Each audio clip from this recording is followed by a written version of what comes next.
J'éprouvais une joie pure inimaginable, jaillissant de chaque pore de mon être, débordante, vive, impossible à décrire avec des mots humains.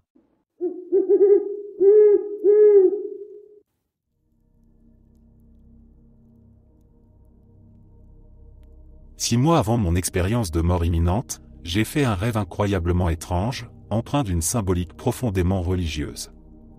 Le contenu de ce rêve m'avait paru curieux, surtout si l'on considère qu'à l'époque j'étais une athée convaincue, ayant grandi sans aucune éducation religieuse, dans une famille plutôt agnostique.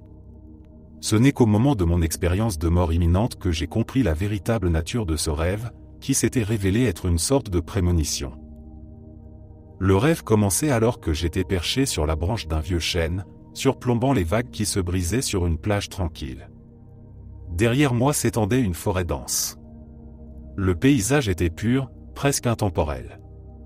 Il y avait une sensation indescriptible d'ancienneté, comme si cet endroit n'avait jamais été touché par la main de l'homme, existant avant toute civilisation.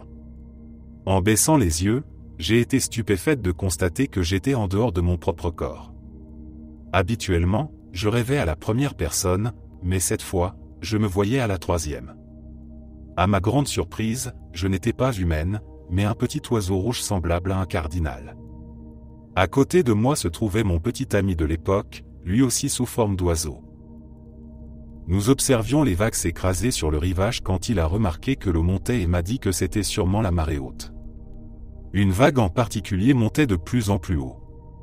Quelque chose s'est activé en moi, comme un interrupteur. J'ai ressenti une impulsion mécanique et je suis passé à l'action. Ma conscience s'est presque détachée de mon corps. Je me voyais depuis l'extérieur, observant mes propres gestes sans les contrôler. Je me suis vu arracher des branches du chêne pour fabriquer un radeau à l'aide de brindilles et de fibres végétales. J'ai alors compris qu'il ne s'agissait pas d'une simple marée, mais qu'un tsunami approchait. Mon petit ami s'agitait, me demandant ce que je faisais et pourquoi. Il criait qu'il fallait fuir, mais je ne l'entendais plus. Au dernier moment, quand la vague s'est abattue sur le rivage, je nous ai hissés tous les deux sur le radeau. L'eau a tout englouti et nous nous sommes retrouvés entourés, à perte de vue, par l'immensité de l'océan. Je me suis mis à ramer avec une urgence que je ne comprenais pas moi-même. Mon compagnon continuait de m'interroger, mais je l'ignorais. Tout autour de nous, il n'y avait que le bleu profond de la mer et celui du ciel. Soudain, alors que je ramais de toutes mes forces, le radeau a heurté un mur. J'ai réalisé que la scène devant moi était peinte sur cette paroi, exactement comme la fin du film The Truman Show. En levant les yeux, j'ai vu un système d'échelons métalliques, semblable à une échelle, m'invitant à grimper pour découvrir ce qu'il y avait au-delà. Pour une raison inconnue, je ne pouvais pas utiliser mes jambes pour grimper. Il y avait 13 barreaux. Je me suis hissé lentement, en me servant uniquement de mes bras. À mesure que je montais, mon corps devenait plus léger, se transformant peu à peu en forme humaine. Arrivé au dernier barreau, je me sentais presque sans poids, flottant au-dessus de la paroi. Au sommet, une lumière blanche éclatante baignait tout le paysage, mêlée à une brume dense. Cette lumière m'aveuglait sans me faire mal. Elle masquait tout ce qui se trouvait au-delà de quelques mètres. Le seul objet visible était une arche ovale recouverte de magnifiques roses blanches. Ma conscience est alors revenue à mon corps et ma vision est redevenue celle de la première personne. Je continuais à rêver, et j'ai senti qu'il fallait que je marche sous cette arche pour voir ce qu'il y avait de l'autre côté du brouillard. Je me suis avancé, et après quelques pas, une silhouette est apparue à ma droite, émergeant de la brume. C'était un homme âgé, d'environ 1,80 m, vêtu d'une longue robe rouge et tenant un bâton de bois dans sa main droite. Sa barbe était longue et blanche. Il s'est approché avec grâce et m'a arrêté en posant son bâton contre ma poitrine. Je l'ai regardé, intrigué, et lui ai demandé pourquoi il m'empêchait d'avancer. Il m'a répondu par 4 mots simples, que je n'ai jamais oubliés, « Tu n'es pas encore prête ». Déconcerté, je lui ai demandé ce qu'il voulait dire. Il a répété calmement, « Tu n'es tout simplement pas prête ». Puis il s'est détourné et a disparu dans le brouillard. À ce moment-là, mon petit ami a réussi à me rejoindre en grimpant la falaise.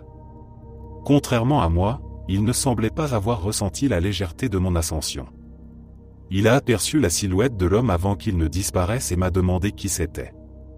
J'ai répondu que je n'en savais rien. Il a désigné l'arche et m'a demandé pourquoi je n'étais pas allé plus loin. J'ai dit que je ne pouvais pas, parce que l'homme m'avait dit que je n'étais pas prête. Puis je me suis réveillé.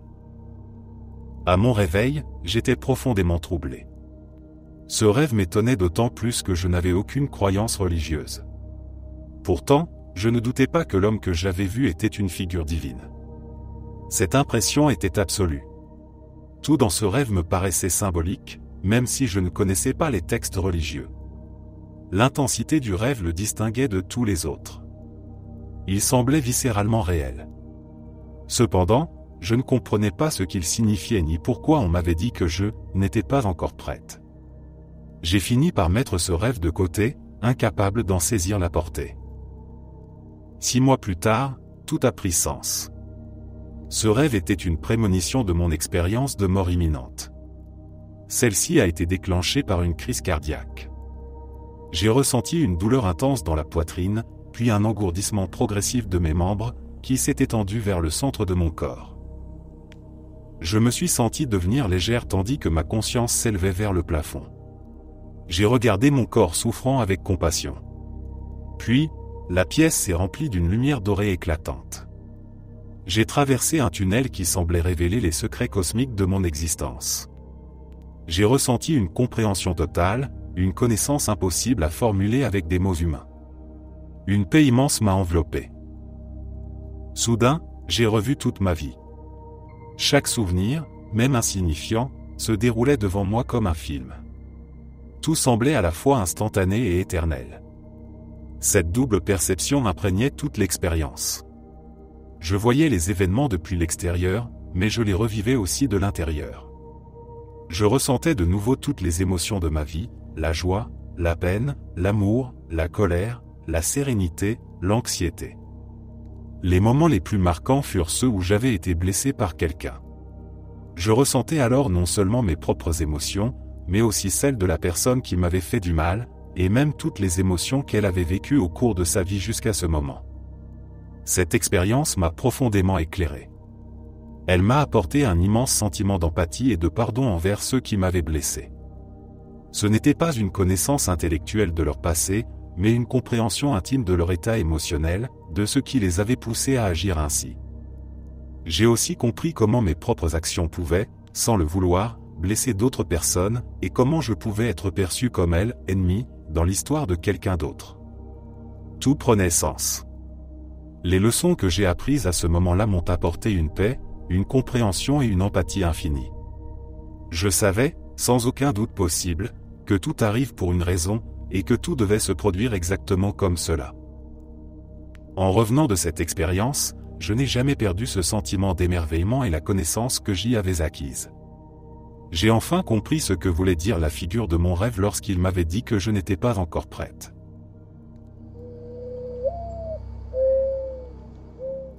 Mon grand-père maternel a combattu pendant la Seconde Guerre mondiale.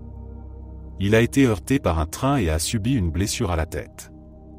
Ses médecins ont affirmé que cette blessure avait provoqué, quelques 60 ans plus tard, la tumeur au cerveau dont il a souffert.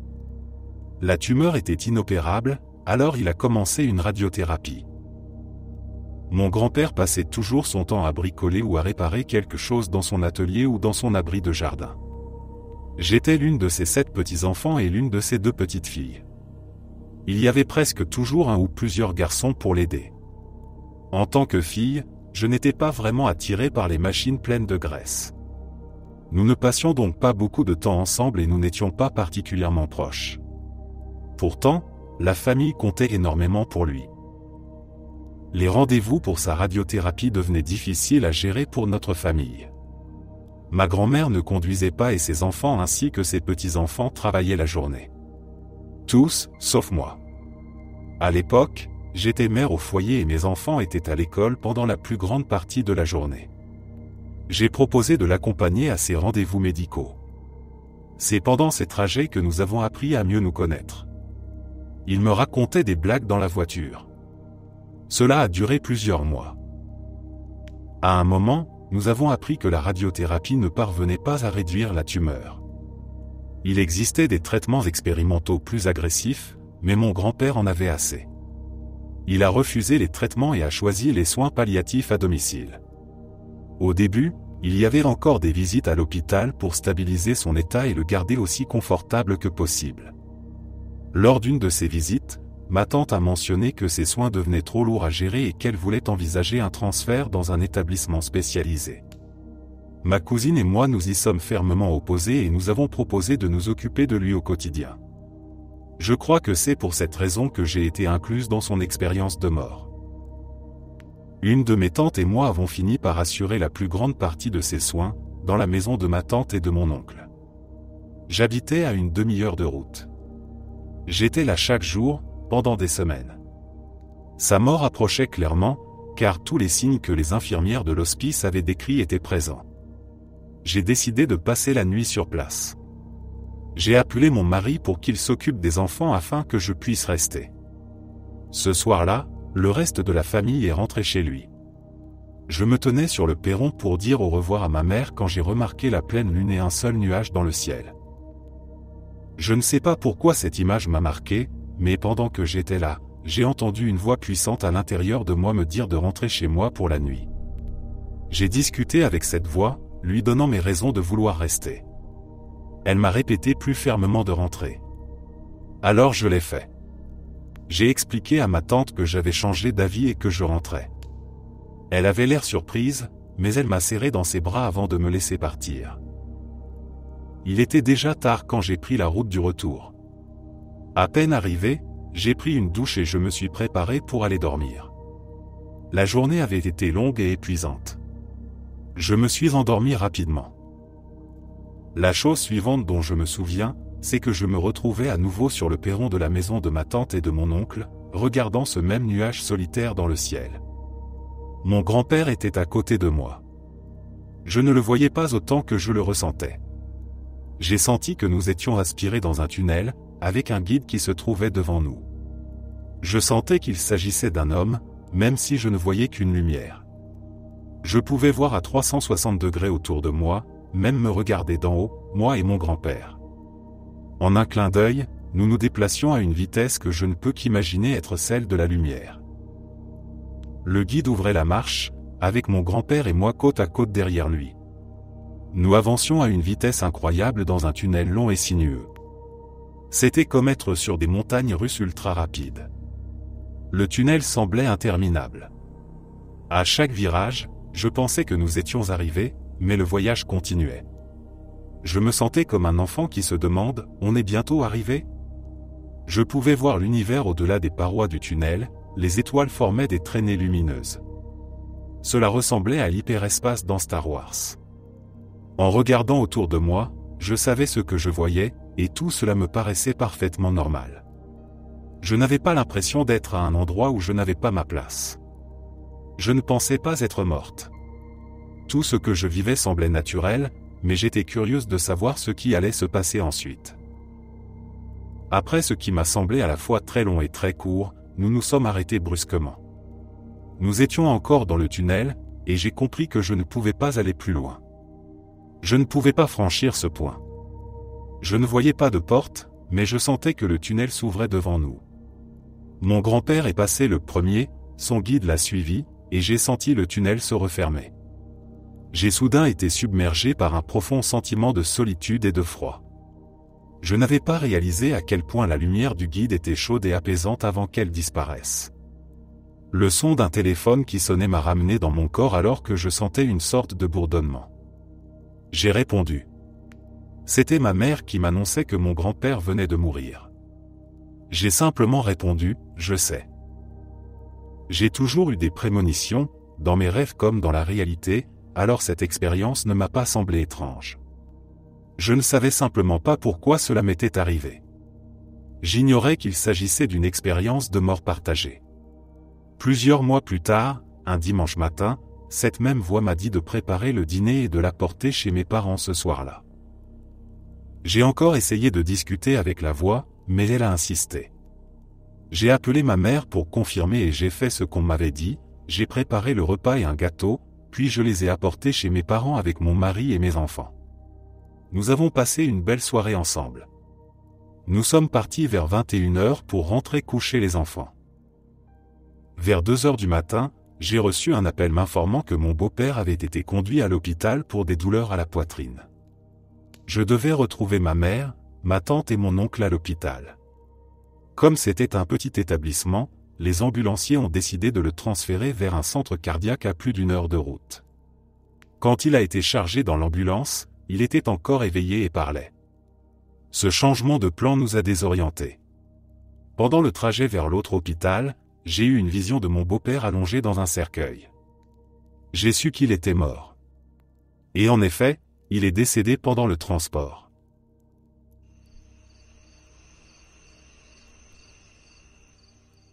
Je suis entré dans ce voyage psychédélique comme dans tous les autres que j'avais entrepris auparavant, avec un profond sentiment de responsabilité, de respect, d'intention et de vigilance. J'avais commencé à utiliser les champignons et la MDMA comme outils médicinaux pour traiter mon trouble de stress post-traumatique complexe quelques années avant cette expérience. Il n'y avait jamais de désinvolture, d'imprudence ou de fait insensé. Je me procurais mes substances auprès de personnes de confiance, dont les produits étaient testés. Le jour où mon expérience de mort imminente a eu lieu, j'avais préparé ma chambre pour soutenir le voyage. J'avais tout organisé, compléments alimentaires, eau, casque à réduction de bruit, masque pour les yeux, playlist Maps, etc. Les champignons ne sont pas une drogue qui vous fait vous réveiller nu sur une route sans savoir comment vous êtes arrivé là. Même si je hallucine, j'ai toujours conscience de ce qui se passe et j'ai le privilège d'en profiter pleinement pendant l'expérience. Cette fois-là, j'ai pris une dose un peu plus forte que d'habitude, car j'étais prête à aller plus loin que jamais auparavant. J'entamais ce voyage avec l'intention d'explorer mes traumatismes liés à ma mère. Je suis né sous l'influence de la drogue et de l'alcool, d'une très jeune mère qui ne voulait pas de moi. Les 6 premiers mois de ma vie, j'ai à peine été tenu dans les bras. J'ai souffert d'un syndrome, entre autres problèmes. J'ai été adopté à l'âge de 6 mois, mais la relation mère-fille n'a pas été meilleure par la suite. Pendant ce voyage, les champignons m'ont offert une vision magnifique, celle de milliards de femmes à travers le temps, prises dans un immense entonnoir de souffrance et d'abus. J'ai vu comment nous sommes les produits de nos parents, eux-mêmes produits de leurs propres parents, et comment les abus générationnels s'étendent sur des millénaires. J'ai ressenti une compassion profonde pour les femmes de ma vie que j'avais haïes ou méprisées. Lorsque je prends des champignons, l'expérience se déroule comme une succession de vagues ou de chapitres. Il y a des moments où je suis consciente du monde autour de moi, puis d'autres où je plonge entièrement dans les visions. Chaque voyage est fluide et doux. Alors que je baignais dans cette compassion et cette vision de femme à travers les âges, j'ai soudain senti que je quittais mon corps. C'était brusque mais doux à la fois. Je savais ce qui se passait, bien que je n'ai jamais vécu de sortie de corps auparavant. J'étais confuse, mais lucide. J'avais l'impression d'être arraché à mon voyage paisible. C'est à ce moment, je crois, que j'ai cessé de respirer, sans m'en rendre compte. Je flottais au-dessus de mon corps, me demandant où j'allais et pourquoi j'étais là. Je me suis retrouvé dans une sorte de pièce indescriptible, sans mur ni limite. J'étais simplement là, dans l'infini. Je ressentais un amour et une paix d'une intensité que je n'avais jamais connue. Tout était baigné d'une lumière dorée. Autour de moi se trouvaient des êtres dont je ne voyais pas les visages, mais dont je percevais les auras et la présence bienveillante. Je savais qu'ils étaient les guides spirituels de l'univers et qu'ils en étaient les créateurs. Tout à coup, une colère m'a envahi. J'étais frustré d'être ici sans avoir eu le choix. Puis, à ma grande surprise, je me suis mis à leur parler avec assurance, presque à les sermonner. Je leur ai dit qu'il était injuste de m'avoir envoyé dans un monde pour y subir tant de douleurs et de traumatismes. Je leur ai reproché de m'avoir fait naître soudainement dans une vie pleine d'abus et de souffrances. Les guides ne se sont jamais montrés en colère. Ils m'ont simplement écouté avec compassion et m'ont donné raison. Cela m'a déconcerté. J'ai fini par m'épuiser dans ma tirade, espérant une explication. À la place, ils m'ont dit qu'ils comprenaient et que je pouvais rester avec eux si je le souhaitais. Bien sûr, j'ai accepté avec enthousiasme. J'étais plongé dans un amour, une lumière et une paix si absolue que j'avais l'impression d'exploser. Alors, ils m'ont répondu calmement qu'ils devaient d'abord me montrer ce qui se passerait si je mourais. En un instant, tout a changé. Je me suis retrouvé recroquevillé en position fétale, entouré d'un tourbillon géant rempli des personnes que j'aimais et qui avaient besoin de moi. J'ai vu mon enterrement, j'ai vu leur douleur. J'ai vu mon mari découvrir mon corps et sa souffrance. J'ai vu la vie que ma fille n'aurait jamais. Dans ce tourbillon, chaque image me traversait à toute vitesse. J'ai levé les yeux vers les guides et leur ai dit que je ne pouvais pas rester. À cet instant, j'ai été projeté violemment dans mon corps. Tout est devenu incroyablement rapide. J'ai pris appui sur mes bras et j'ai inspiré un énorme souffle d'air. Quand on prend des champignons, on ne revient pas sobre d'un coup. J'avais commencé ce voyage allongé sur le dos, et je n'avais aucun souvenir de m'être tourné sur le ventre. En me redressant, j'ai compris que quelque chose n'allait pas. Je me sentais totalement lucide, ce qui est anormal sous champignons. J'ai immédiatement appelé mon mari. Ma vision était claire, autre chose d'impossible dans cet état. Je lui ai dit que j'allais bien, mais que je ne sentais plus mon cœur battre. Tout mon corps était bleu. Je lui ai demandé de rentrer. Je me suis mis à me frictionner, m'excusant sans cesse pour ce que j'avais fait. Je ne voulais pas mourir. C'était terrifiant de réaliser que j'avais réellement mis ma vie en danger. Mon mari est rentré et a lui aussi eu du mal à trouver mon pouls. Finalement, il a senti un battement faible, inhabituel pour moi, car j'ai normalement un rythme cardiaque fort et facile à percevoir. Après une vingtaine de minutes, je me suis senti en sécurité, et soudain, le voyage a repris. C'était inattendu et étrange. Malheureusement, cette seconde partie fut dure et désagréable.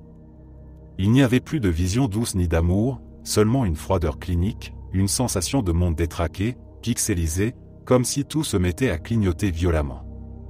Je ne pouvais ni ouvrir ni fermer les yeux. C'était une épreuve, les heures suivantes furent très difficiles. Pendant les 2 semaines qui ont suivi, j'ai souffert de douleurs corporelles intenses. J'étais épuisé malgré les compléments et les soins.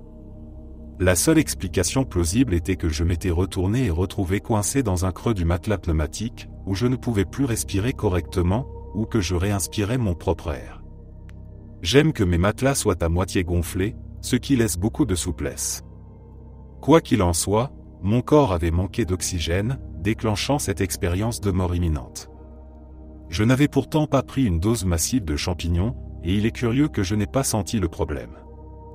Habituellement, même sous influence, j'ai la capacité de percevoir le danger, bien qu'atténué. Je ne regrette rien. Depuis, j'ai repris les champignons à plusieurs reprises, mais jamais seul. Je suis incroyablement reconnaissante de cette expérience. D'une certaine manière, j'ai donné au monde et à moi-même le consentement d'habiter pleinement mon corps. C'est quelque chose que je n'avais jamais eu la possibilité de faire auparavant.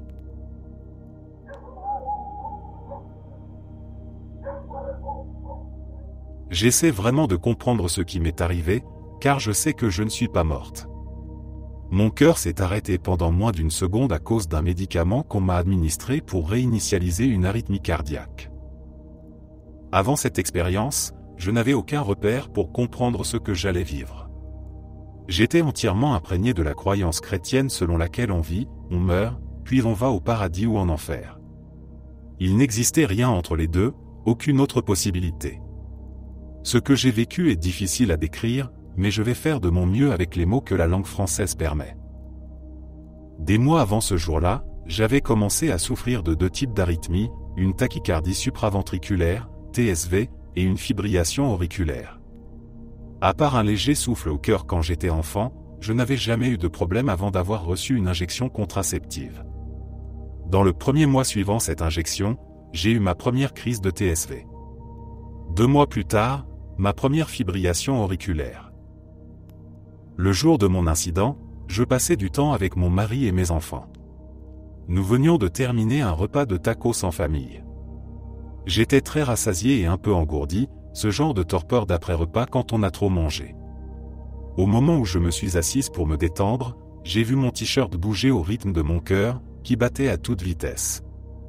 J'étais certaine d'être en TSV, alors j'ai tenté de rétablir moi-même mon rythme cardiaque à la maison. Mon électrophysiologiste m'avait appris plusieurs manœuvres à essayer avant d'appeler une ambulance. J'ai essayé plusieurs fois, y compris la technique de plonger mon visage dans de l'eau glacée. Rien ne fonctionnait. Je commençais à paniquer, ce qui n'aidait pas. J'ai alors décidé d'aller à l'hôpital. Dans l'ambulance, on m'a fait avaler 4 petits cachets d'aspirine. Je me souviens avoir pensé, pourquoi je prends ça? Je n'ai pas mal à la tête. J'ai compris plus tard que je faisais une crise cardiaque. Je ne me rappelle pas grand-chose du trajet, car j'étais paniqué. Les ambulanciers m'ont posé une perfusion et m'ont parlé de mon jeune âge pour avoir de tels problèmes de cœur. Nous sommes arrivés à l'hôpital, et on m'a transféré sur un lit où j'ai été branché à un électrocardiogramme. J'ai entendu quelqu'un dire, elle est en fibrillation auriculaire. J'ai alors réalisé à quel point c'était grave, moi qui pensais que ce n'était qu'une TSV. La TSV n'est généralement pas mortelle, contrairement à la fibrillation auriculaire. Tandis que je remerciais Dieu d'être arrivé à l'hôpital à temps, une autre infirmière est venue me poser une seconde perfusion. J'ai demandé pourquoi. Il m'a répondu qu'on allait me donner un médicament pour réinitialiser mon rythme cardiaque. Je n'y connaissais rien, alors je n'ai pas discuté. On m'a expliqué que c'était la première option avant de tenter quelque chose de plus invasif, comme une cardioversion. On m'a dit que mon rythme cardiaque allait tomber à 0 avant de remonter très vite, sans me dire ce que je ressentirais. L'infirmier a injecté le médicament dans la perfusion. J'ai entendu un bruit sec dans le haut de ma tête, puis je me suis retrouvé au-dessus de mon corps, observant les médecins et les infirmières bouger dans une lenteur irréelle, presque figée. C'était comme si le temps s'était arrêté. Si je n'avais pas été au plafond, je n'aurais peut-être même pas perçu qu'il bougeait encore. Pourtant, mes pensées étaient parfaitement claires. Je percevais tout cela en temps réel. Je ne sais pas comment décrire ce moment, mais tout ce que je regardais apparaissait avec une précision totale. Même si mon attention était dirigée vers le bas, sur la scène, je pouvais percevoir tout ce qui se passait autour. En déplaçant simplement mon attention, je pouvais voir des détails microscopiques, comme la texture du plafond. C'était comme si je n'étais plus qu'un ensemble d'yeux invisibles, doté de pensées et d'émotions plus vastes que la vie elle-même. J'ai observé cette scène pendant ce qui m'a semblé durer plusieurs minutes. Puis soudain, tout a commencé à disparaître, comme aspiré dans un vortex en rotation. Le bloc opératoire, mon corps sur le lit, les infirmiers, les médecins, tout a tourné et s'est effacé, jusqu'à ce qu'il ne reste plus qu'une obscurité totale. Et quand je dis obscurité, c'est parce qu'il n'existe aucun mot pour décrire cette noirceur. C'était une obscurité presque tangible, comme si elle m'enveloppait. J'ai pensé, si je suis là, alors comment puis-je être ici? Où suis-je? À ce moment-là, tous mes souvenirs me sont revenus, ceux de cette vie et d'autres vies. Je savais que ces autres vies étaient les miennes, autant que celles que je vis aujourd'hui. J'ai vu défiler d'innombrables instants où j'avais fait souffrir ou aimer d'autres personnes. Il n'y avait aucun jugement, seulement une observation neutre, comme si je me regardais moi-même. Puis j'ai senti une autre présence avec moi. Je dis après cela, mais les événements n'étaient pas linéaires. Tout se produisait en même temps. Je ne peux les raconter que de façon séquentielle, car c'est la seule manière de leur donner un sens. Cette présence m'a communiqué télépathiquement, il est temps de retourner. Ce n'était qu'un aperçu. En un instant, j'étais de retour dans mon corps. J'ai vu de mes propres yeux l'infirmier retirer la seringue de mon bras. Mon cœur recommençait à battre. J'ai passé la nuit à l'hôpital et je suis rentré chez moi le lendemain. Depuis 12 ans, j'essaie de comprendre ce que cette expérience signifiait. J'ai fini par adapter mes croyances religieuses pour qu'elles soient en accord avec ce que j'ai vécu. Je n'ai vu ni tunnel, ni lumière, ni être lumineux. Dans cet espace sombre, j'ai ressenti un immense amour, comme si j'étais porté et entouré d'une paix infinie. C'était comme le plus grand câlin universel imaginable, doux et protecteur, comme être enveloppé de velours dans les bras d'une mère aimante. Ce vide, comme certains l'appellent, ne m'a pas effrayé. J'y ai ressenti une sagesse immense, une unité totale avec tout ce qui existait. J'aimerais trouver un mot pour nommer cet endroit. C'était d'une beauté indicible, mais cela a rendu la vie ici, sur Terre, étrange, presque irréelle, comme un rêve pâle à côté de ce que j'ai vécu là-bas.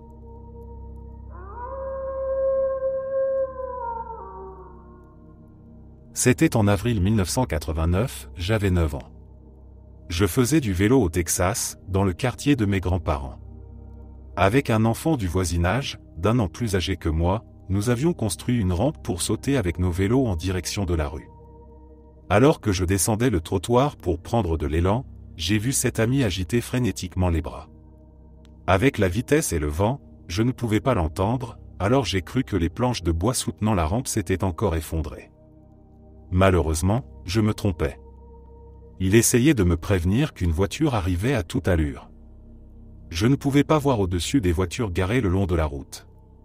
J'avais pris beaucoup de vitesse et, en sortant brusquement sur la chaussée, j'ai été percuté par une grosse berline des années 1980. J'ai perdu connaissance un moment, mais on m'a raconté que j'avais été projeté à une dizaine de mètres et que j'avais atterri contre une voiture garée dans une allée, de l'autre côté de la rue.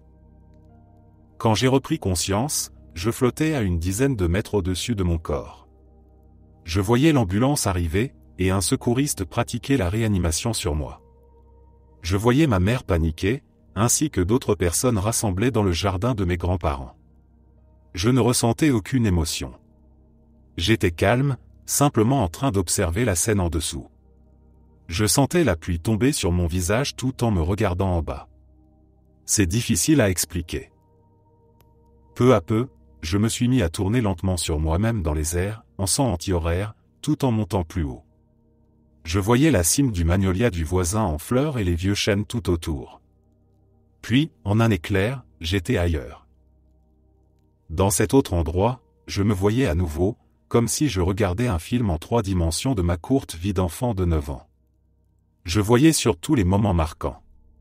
Parfois j'étais moi-même, parfois j'observais d'en haut, parfois encore depuis le point de vue d'autres personnes impliquées dans ces souvenirs. À la fin, il y avait un moment où j'avais fait quelque chose de mal, poussé par la colère. Cette fois-là, j'étais dans mon propre corps et je refusais de répéter cet acte. Dans ma tête, j'ai crié « non ». À ce moment, une lumière jaune est sortie de ma poitrine. Beaucoup de choses se sont produites en même temps. La meilleure façon de le décrire, c'est que j'ai littéralement déchiré le film en 3 dimensions de ma vie. J'ai compris que cette lumière jaune sortie de ma poitrine avait touché un être fait de lumière et de couleurs. Cela l'a propulsé à travers l'espace et l'air, et il est passé à travers une foule d'autres êtres lumineux qui assistaient à ma rétrospective de vie.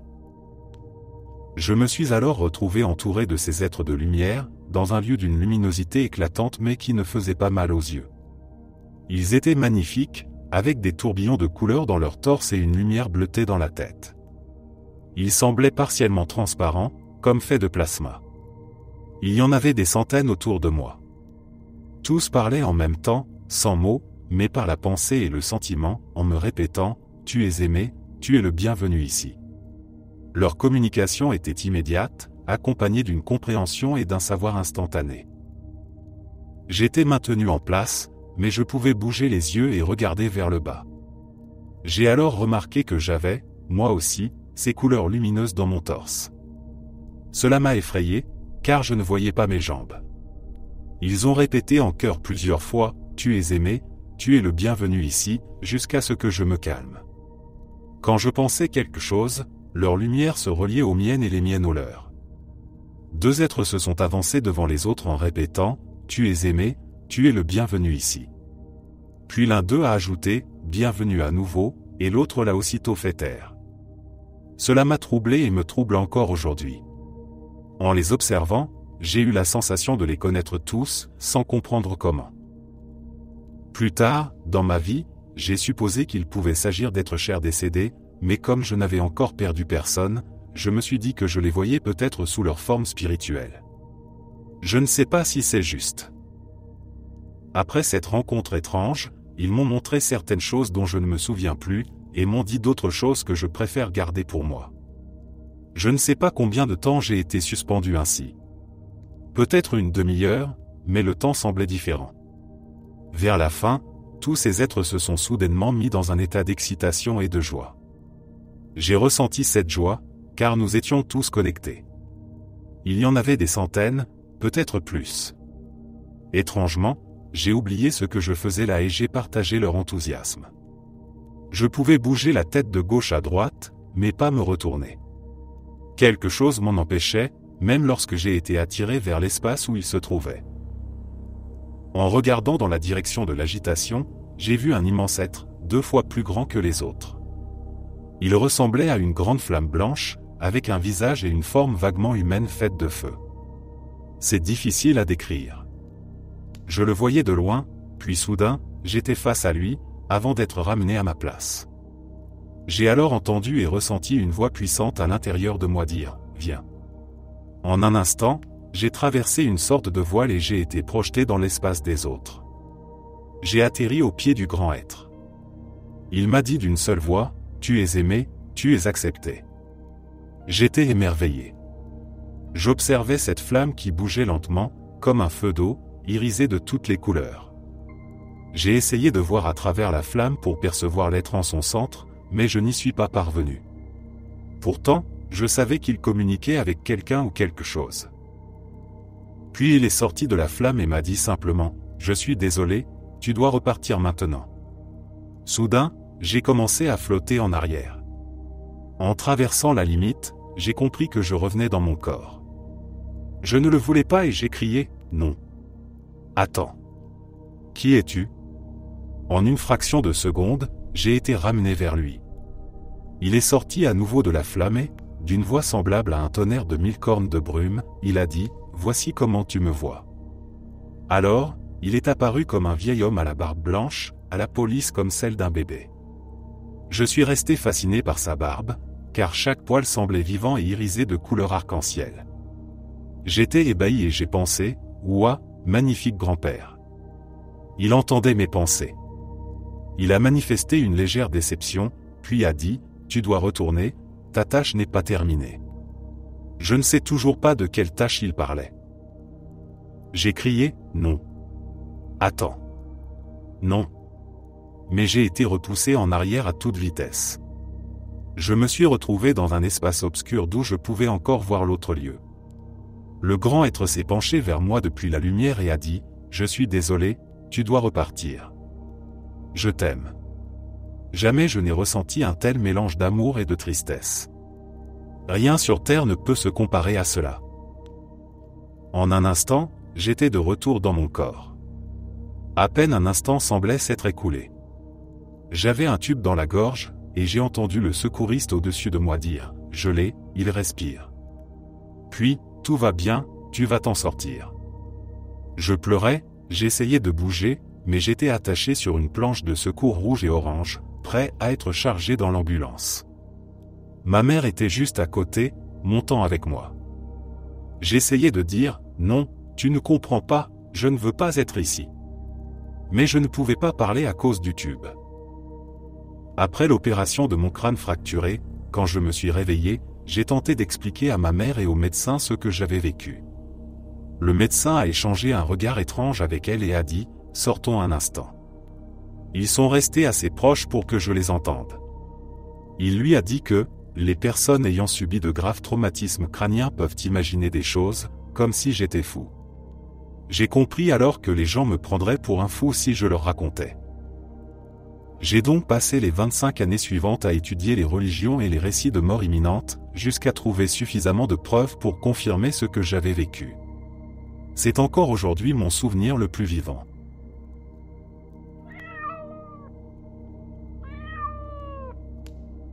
À l'époque de mon expérience, j'étais une vraie bourreau de travail. En plus de mes 40 heures hebdomadaires de travail, je développais un projet médico-légal avec le gouvernement pour retrouver les personnes disparues, décédées, dans mon pays. Cela me prenait entre 20 et 30 heures supplémentaires par semaine. Je pratiquais aussi les arts martiaux et la musculation quand je n'étais pas occupé avec mes amis. J'étais tellement absorbé par toutes ces activités que je ne me rendais pas compte de mes problèmes de santé. Le point de rupture est survenu après une dispute avec un fonctionnaire qui collaborait avec moi sur le projet. Je me suis effondré émotionnellement et j'ai commencé une thérapie. J'ai compris que la vie que je menais n'était pas soutenable. Plus rien n'avait de sens. Le 18 octobre 2021, j'ai donc tout quitté, le projet, mon emploi, le sport et ma relation amoureuse. Je me suis couché à minuit. Je me souviens être arrivé dans un lieu vide. Il n'y avait littéralement rien, ni espace, ni temps, ni ciel, ni sol. Soudain, j'ai senti la présence de quelqu'un à ma gauche, et nous avons commencé à marcher dans une sorte de galerie. Il y avait une infinité de carrés alignés de part et d'autre d'un chemin central. Chaque carré contenait une scène de ma vie, toutes jouées simultanément. Les couleurs dominantes étaient le rouge, l'orange et le jaune, et chaque carré avait une profondeur presque vivante. L'entité qui m'accompagnait a commencé à m'expliquer ce qui se passait. Je me sentais totalement en paix.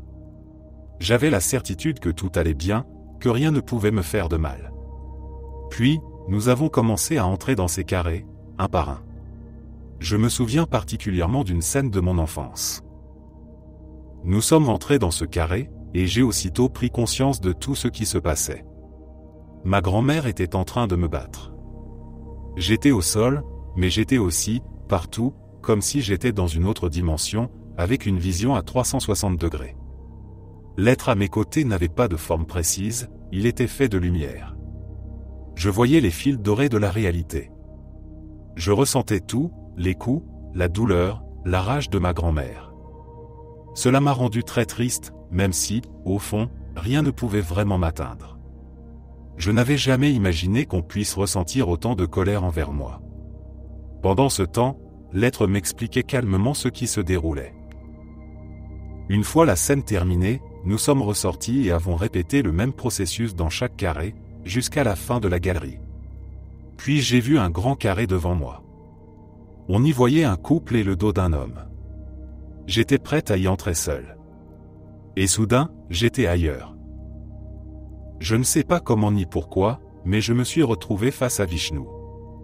Il était assis sur l'herbe, en position du lotus, vêtu seulement d'un pagne brun. Derrière lui, le ciel était rose et doré, parsemé de nuages. À cet instant, j'ai ressenti une sensation impossible à décrire, une paix absolue. Il n'y avait ni douleur ni souffrance, tout allait parfaitement bien. Il m'a expliqué que j'étais dans un lieu au-delà du bien et du mal. Ce que j'avais vu auparavant appartenait au monde humain, mais n'existait pas vraiment.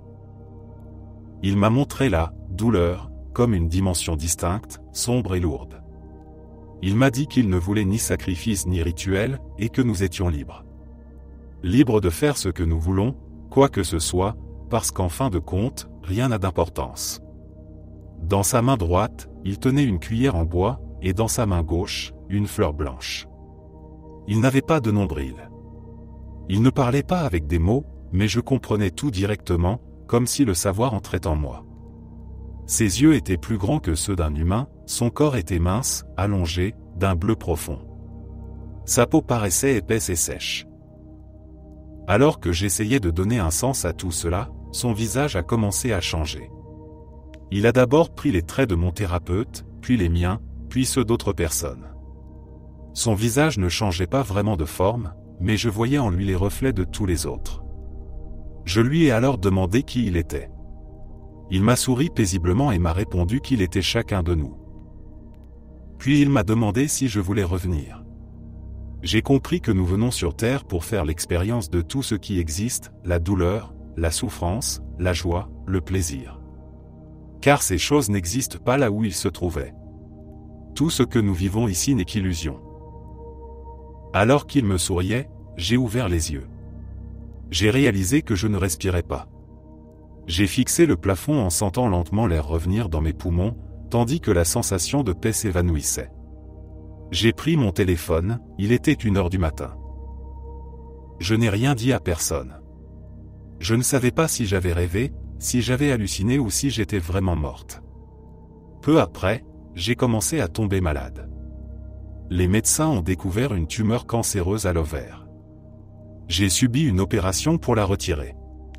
Pendant la chirurgie, mon cœur s'est arrêté quelques secondes.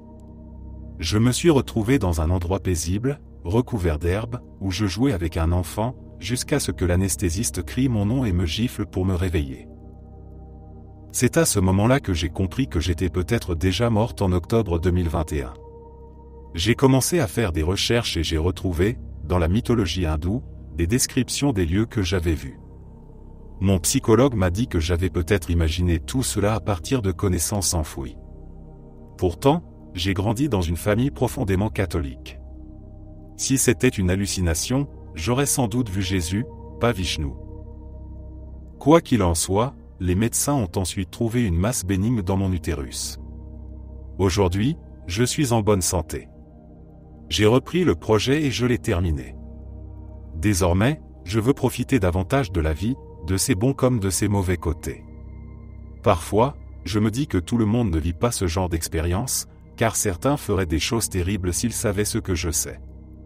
Depuis, je vis de manière plus responsable. J'assume mes actes et j'évite de blesser les autres.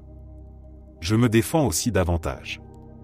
Cette expérience m'a transformé, et en découvrant que d'autres avaient vécu des choses semblables, j'ai enfin ressenti une validation. Je n'ai plus peur de la mort. Mon corps avait commencé à dissoudre mes organes internes à cause d'une acidocétose extrême. Un soir, j'ai commencé à hyperventiler et je n'arrivais plus à m'arrêter. Ma petite amie m'a conduit au centre hospitalier pour anciens combattants le plus proche, à environ 45 minutes de route. En arrivant, je me suis évanoui au comptoir d'accueil. On a ensuite déterminé que l'hyperventilation était une tentative de mon corps pour évacuer le dioxyde de carbone produit par l'acidocétose qui dissolvait mes organes internes. Plus tard, on m'a expliqué que la plupart des gens ne parviennent à expulser qu'environ 40% de ce gaz et meurent d'asphyxie. Heureusement, j'en expulsais près de 95%, ce qui m'a permis de survivre assez longtemps pour atteindre un établissement capable de me réanimer immédiatement. Mon expérience. J'ai été immédiatement projeté vers ce qui ressemblait à l'horizon des événements d'un trou noir. J'ai vu des gaz tourbillonnants s'écouler vers un disque noir central. Autour se formait un nuage d'accrétion déformé par la gravité intense de l'objet. C'était exactement comme dans les représentations scientifiques fidèles de ce à quoi un trou noir ressemblerait. Devant moi s'étendait un chemin invisible menant à l'intérieur du trou noir. J'hésitais, car je savais que ce serait un voyage sans retour. Pendant que je réfléchissais, j'ai soudain reçu une sorte de déversement d'informations dans mon esprit. Tout le savoir de l'univers devenait accessible. Toutes les questions que je m'étais posées au cours de ma vie trouvaient une réponse. J'ai d'abord ressenti du mépris, puis une paix profonde. Toute la colère que j'avais portée en moi avait disparu. J'étais vraiment heureux et cela me procurait une sensation merveilleuse. À présent, j'étais prêt à aller là où ce chemin voulait m'emmener. J'ai senti la présence de quelqu'un à côté de moi, légèrement en retrait. Je lui ai demandé qui il était. Il m'a répondu qu'il était un ancêtre. Je lui ai demandé s'il était mon grand-père. Il a dit non, bien plus ancien. Sans savoir pourquoi, je lui ai demandé s'il venait de l'Atlantide. Il a répondu bien plus ancien. Il m'a expliqué qu'il faisait partie des premiers colons. Je lui ai demandé colons de quoi. Il m'a répondu de la Terre. Je pouvais vaguement l'apercevoir du coin de l'œil. Il portait une combinaison noire, moulante, avec des plaques métalliques recouvrant certaines parties. Elle était brunâtre et les parties métalliques avaient des reflets cuivrés. Il portait un casque qui ressemblait à un crâne stylisé. Je lui ai demandé si je pouvais le voir clairement. Il m'a dit que je n'avais pas encore atteint la pleine conscience. Il a précisé que, bien que nous soyons de la même espèce, il appartenait à une humanité ayant évolué sur un autre monde. Son apparence physique était différente et pouvait être troublante. Je lui ai demandé pourquoi il était là. Il m'a répondu que je n'étais pas destiné à rester. Il avait été choisi pour me ramener parce que je n'avais aucun lien affectif avec lui. Si j'avais vu un parent que j'avais connu, j'aurais peut-être voulu rester. Il m'a averti que mon corps était actuellement pris en charge dans un hôpital pour anciens combattants. En acceptant les soins, j'avais en quelque sorte cédé mes droits sur mon propre corps. Le gouvernement pourrait être tenté d'utiliser mon cadavre pour des tests militaires. Il m'a prévenu qu'il existait des destins pires que la mort, comme être maintenu en vie contre ma volonté par des scientifiques expérimentant sur moi. Perdre le droit de disposer de ma vie serait un cauchemar éveillé. Il m'a dit que lorsque viendrait le moment de quitter la Terre, cela devrait être selon mes propres termes. Après cet échange, je me suis réveillé dans mon corps, 2 semaines après ma mort temporaire. Les médecins avaient réussi à me ramener à la vie et à me stabiliser. J'étais tombé dans le coma. Ma conscience avait disparu, bien que mon cerveau ne soit pas mort. C'était comme si j'avais laissé derrière moi un corps fonctionnel sans le logiciel pour le faire fonctionner. Les médecins m'ont même confié qu'ils avaient eu l'impression que ma conscience se trouvait ailleurs pendant tout ce temps.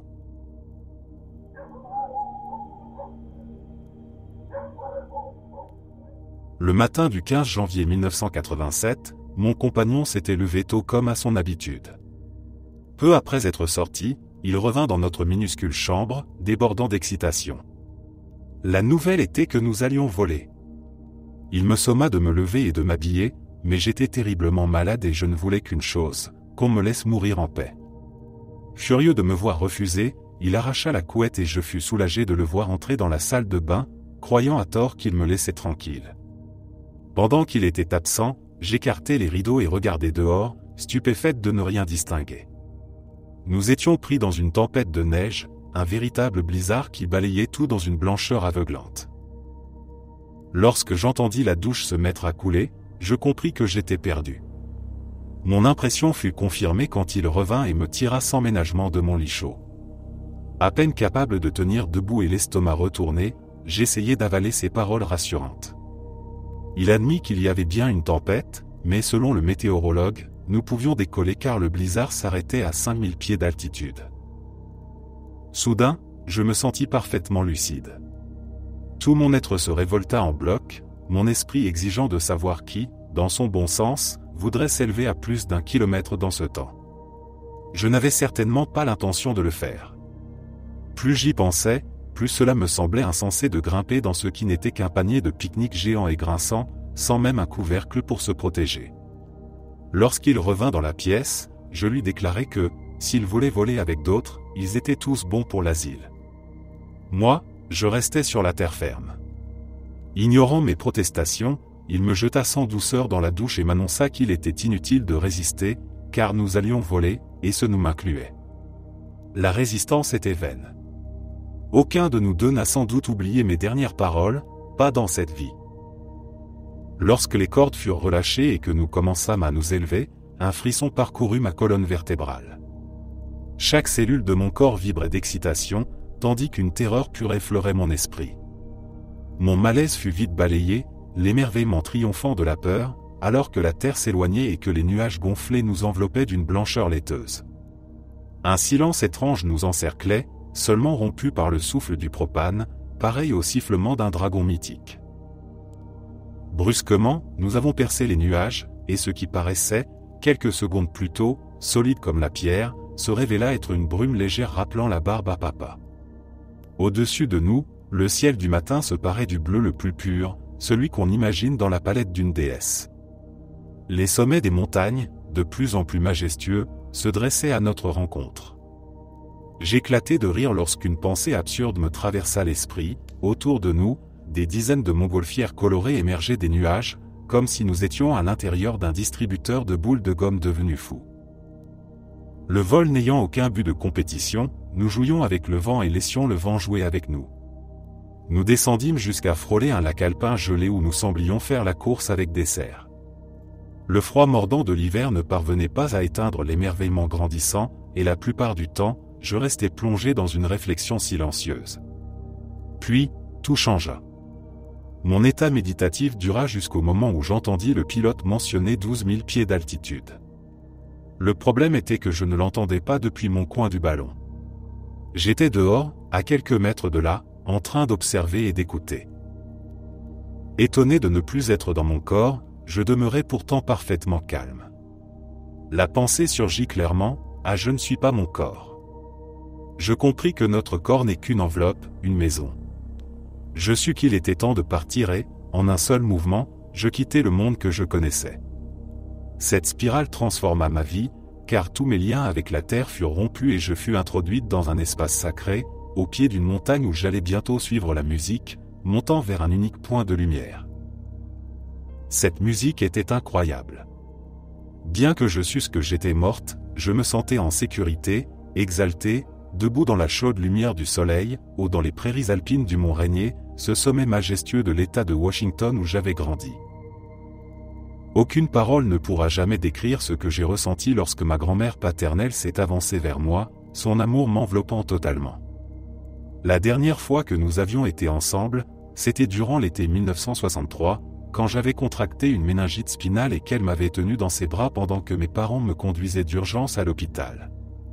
Elle m'avait baigné de linge glacé tandis que je luttais pour vivre, répétant tour à tour que tout irait bien et me suppliant de rester. Les médecins et mes parents avaient rejeté ces souvenirs, affirmant que j'étais inconsciente. Ce furent pourtant mes derniers souvenirs d'elle, car elle mourut peu après. Pendant des années, j'ai porté le poids d'une culpabilité irrationnelle, persuadé que ma maladie avait causé sa mort. Dans ma famille, il était interdit de dire au revoir ou de parler de la mort. Les enfants ignoraient qu'elle se battait depuis longtemps contre un cancer aggravé par le diabète. Et maintenant, après plus de 20 ans d'un chagrin silencieux et inconsolable, nous étions de nouveau réunis, marchant main dans la main dans ce lieu magique. Nous communiquions au-delà du temps et des mots, et j'appris que les aiguilles de ma montre n'étaient pas les gardiennes du temps. La peine s'effaça, notre amour libéré de l'illusion de l'oubli. Une majesté nouvelle se révéla tandis que nous avancions vers la source de la lumière qui emplissait cet espace.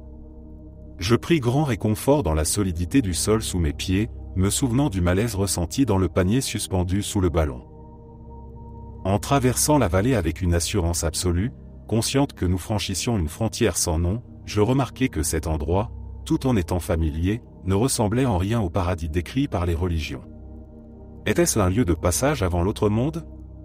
Ici, nous observions les fils des jours, des mois et des années se tresser ensemble, créant un lien entre plusieurs présents distincts. Les pensées affluaient. Les dimensions semblaient se fondre. Nous étions sur la montagne de mon enfance, mais dans une réalité parallèle où le temps n'avait plus le même sens. Je compris qu'il existait plusieurs réalités touchant la terre.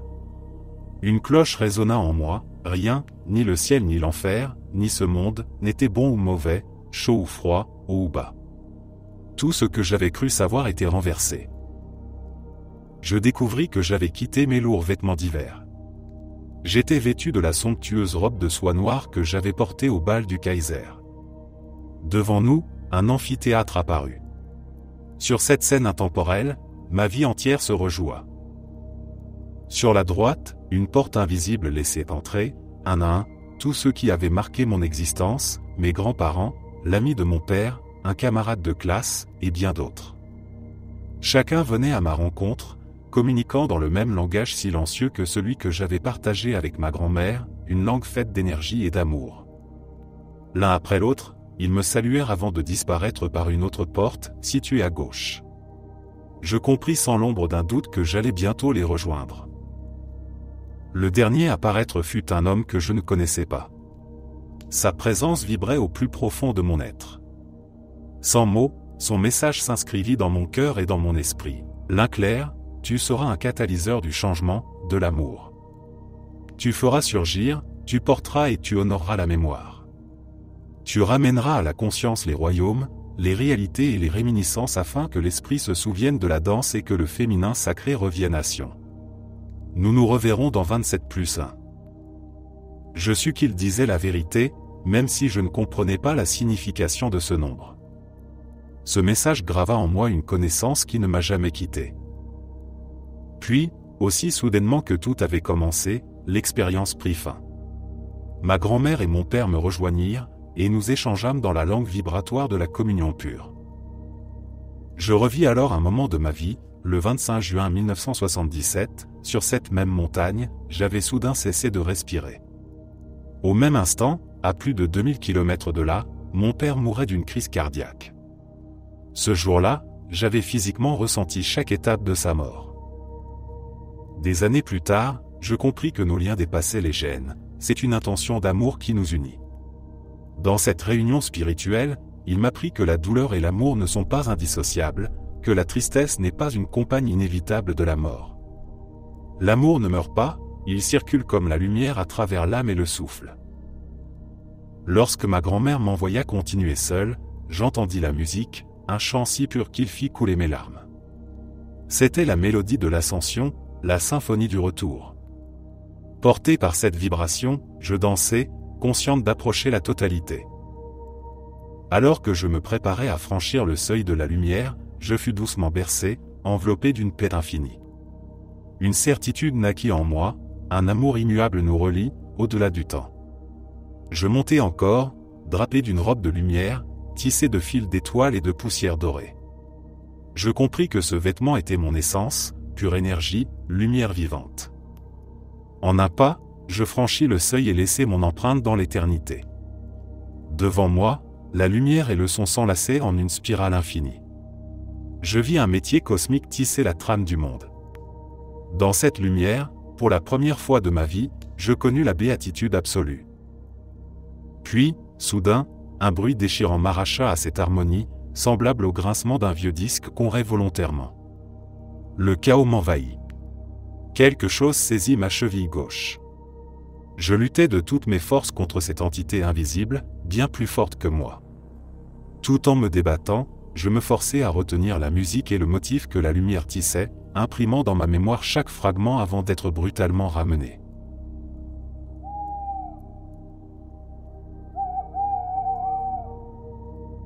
Alors que j'étais au milieu d'une césarienne d'urgence, j'ai vu mon cœur s'arrêter alors que mon pouls ralentissait.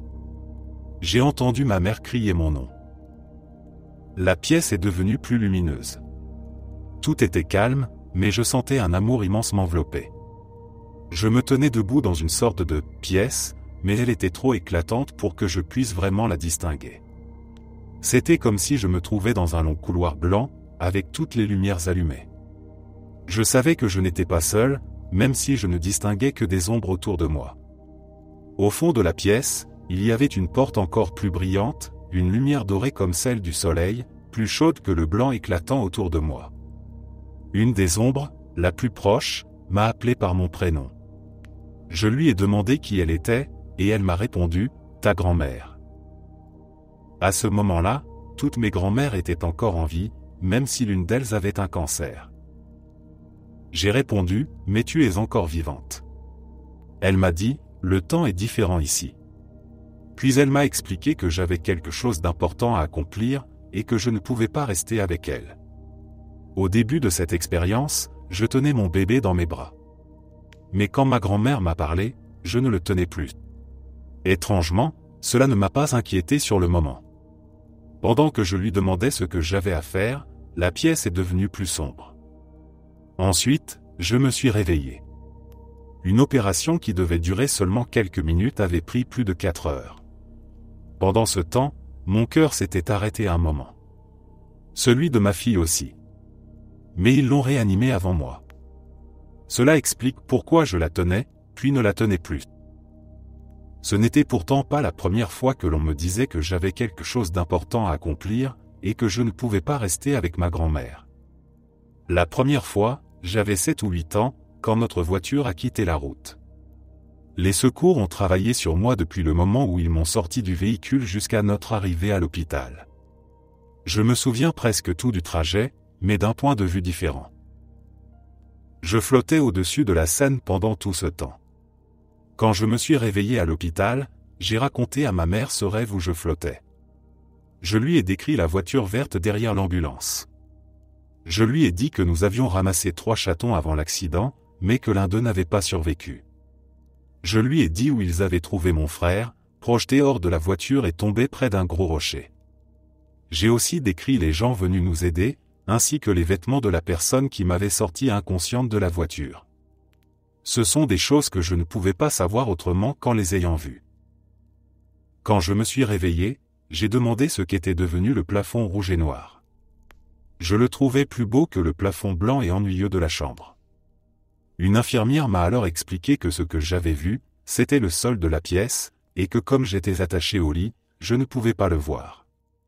Le dernier souvenir que j'ai, c'est cette pièce avec le plafond rouge et noir. Il y avait une étrange lampe qui ressemblait presque à un lit entouré de personnes. Ces personnes faisaient du bruit, qui devenait de plus en plus fort à mesure que la lumière s'intensifiait, jusqu'à ce qu'il ne reste qu'une pièce entièrement blanche. Cette pièce était remplie d'ombre, et une femme âgée a pris ma main pour me conduire vers la lumière du soleil. Elle me disait que ce n'était pas mon heure, que j'avais quelque chose d'important à faire, et que je ne pouvais pas rester avec elle. Je ne lui ai pas demandé qui elle était, mais je ressentais un amour infini tout autour de moi, comme si la lumière blanche m'enlaçait. Quelques années plus tard, je suis tombé malade et je suis resté alité avec une forte fièvre.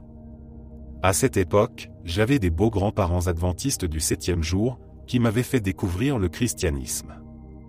Je ne sais pas combien de temps j'ai dormi, mais mon frère m'a dit plus tard que cela avait duré 2 semaines. J'étais si malade qu'ils avaient presque décidé de m'emmener chez le médecin. Ils m'ont donné un bain de glace pour faire baisser la fièvre. Pendant ce temps, j'ai vécu une expérience semblable à celle de l'accident. La pièce s'est illuminée, et cette fois, une voix masculine m'a parlé. Une femme était là aussi. Comme j'étais allé récemment à l'église, je leur ai demandé s'ils étaient Jésus et Marie. Ils ont répondu, en quelque sorte, tu peux nous appeler ainsi si tu veux, mais nous sommes bien plus anciens. Je ne pouvais pas voir leur visage, seulement les ombres dorées de leur silhouette. Chaque fois qu'ils parlaient, je n'entendais pas seulement leur voix, je voyais aussi leurs paroles sous forme de formes lumineuses qui grandissaient et rétrécissaient selon leurs mots. Ils m'ont dit qu'ils étaient là pour me transmettre un message, que ce n'était pas encore mon heure, et que j'avais quelque chose d'important à accomplir. Je leur ai demandé ce que c'était, et ils m'ont répondu qu'ils ne pouvaient pas me le dire, mais que ce serait ma mission. Quelle mission, ai-je demandé? C'est difficile à expliquer, mais les formes lumineuses qui grandissaient et rétrécissaient aidaient à comprendre leurs paroles. Leur explication était que chacun est ici pour une raison, et que chaque raison fait partie d'un but plus grand. C'est comme une pierre jetée dans un étang, dont chaque onde devient une vague qui pousse de petits cailloux sur la rive, où un oiseau les trouve pour l'aider à digérer, puis les emporte en volant au-dessus d'une terre stérile, laissant tomber en chemin de petites graines qui feront pousser des fleurs pour les abeilles plus tard dans l'été. Les voix m'ont expliqué que ma mission, aussi petite soit-elle, avait de l'importance, et que je ne pouvais pas partir. La lumière dorée a alors rempli la pièce, et je me suis réveillé auprès de ma belle-mère, très inquiète, qui pensait m'avoir presque perdu. Je ne sais toujours pas exactement ce que je suis censé accomplir. Mais je suis devenu ce petit caillou qui crée des ondulations devenant de grandes vagues. Il y a 12 ans, j'ai commencé un petit labyrinthe de tournesol. Depuis, beaucoup d'autres ont fait la même chose. Pourtant, c'est plus que cela. Notre lieu est dédié à l'amour, à la bienveillance et à la joie de partager des moments remplis d'amour en famille. Ce faisant, j'ai inspiré d'autres à créer des lieux semblables. Il y a aujourd'hui plus de fleurs dans notre communauté. Et peut-être que c'était cela, mon but depuis le début, planter plus de fleurs dans ce monde.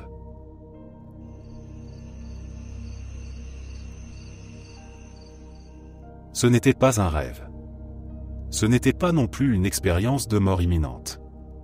Je n'avais rien bu, je ne me drogue pas, et rien de semblable ne m'est jamais arrivé avant ni après. Je ne suis pas un prédicateur, mais plutôt une personne spirituelle. Le 17 juillet 2021, à 11h17. Je travaille à mon compte depuis de nombreuses années, dans un bureau à la maison. Ce jour-là, tout allait de travers. Je me sentais dépassé et j'ai levé les yeux en disant « J'aurais bien besoin d'un peu d'aide ici, s'il vous plaît, aidez-moi ». Toute aide serait la bienvenue, avec un petit rire à la fin, sans attendre de réponse. J'ai décidé de sortir prendre un peu d'air frais.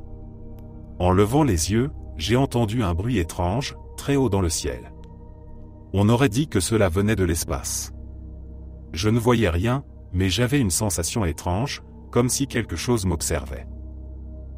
Une petite zone directement au-dessus de moi semblait me fixer, et soudain, cette zone a commencé à grandir. Ce qui me regardait devenait plus grand. En quelques secondes, cela a rempli la moitié du ciel et descendait vers moi. Difficile à décrire. J'étais un peu effrayé et je suis rentré à l'intérieur. En traversant la cuisine pour retourner à mon bureau, mes genoux se sont soudain affaissés. Cela ne m'était jamais arrivé auparavant. Je ne comprenais pas ce qui se passait. Je ne pouvais plus tenir debout et j'ai dû poser ma main contre le mur pour ne pas tomber. Que m'arrivait-il? Était-ce un malaise? Allais-je mourir? Alors que j'essayais de me redresser, quelque chose est descendu d'en haut et a traversé tout mon corps instantanément. J'ai senti cette énergie partout en moi. Je n'ai rien vu ni entendu. En une fraction de seconde, je me suis retrouvé allongé sur le sol de la cuisine, recroquevillé en position fétale, incapable de bouger. Mon corps tremblait et je me suis mis à pleurer comme jamais auparavant. Mais c'étaient des larmes de joie. Des larmes d'acceptation, de pardon et d'amour. Aucune parole ne peut décrire ce que j'ai ressenti. J'étais entouré, envahi de lumière blanche. Cette lumière d'amour remplissait chaque cellule de mon corps. Cet amour comblait tout, je n'avais besoin de rien d'autre. Rien sur terre ne peut s'en approcher. C'était une félicité absolue. La seule manière de décrire ce qui m'arrivait est que cette énergie descendait d'en haut et entrait dans mon corps de la tête aux pieds. Cela s'est produit en quelques secondes. Plusieurs vagues d'énergie et d'informations m'ont traversé. Je n'ai rien entendu ni vu, mais j'ai reçu des réponses à une vie entière de doutes et de questions. La première vague m'a appris pourquoi j'avais subi tant d'épreuves depuis ma naissance. Ce n'était ni un hasard, ni la malchance. Tout était planifié pour me rendre plus fort et plus sage. Toute la douleur que je portais depuis des années s'est effacée. J'avais l'impression de renaître. Puis d'autres vagues d'énergie et de réponses sont arrivées. L'expérience était si intense que je restais allongé au sol, incapable de me lever. Dieu m'a alors montré ce qu'il était. Ce n'est ni un homme ni une femme, ni une forme physique. Dieu est un amour pur. Une lumière blanche d'une intensité absolue, faite d'énergie. Dieu est tout et partout, et nous faisons partie de lui. Dieu est en chacun de nous, dans le bien comme dans le mal. Puis Dieu m'a montré qui était Jésus. Il m'a fait comprendre qu'il avait créé Jésus pour nous aider à nous relier à lui, pour que nous n'ayons pas peur. Imaginez si Dieu se présentait à nous sous sa vraie forme, comme une lumière flottante d'un blanc éclatant. Nous ne pourrions pas comprendre, et beaucoup en auraient peur.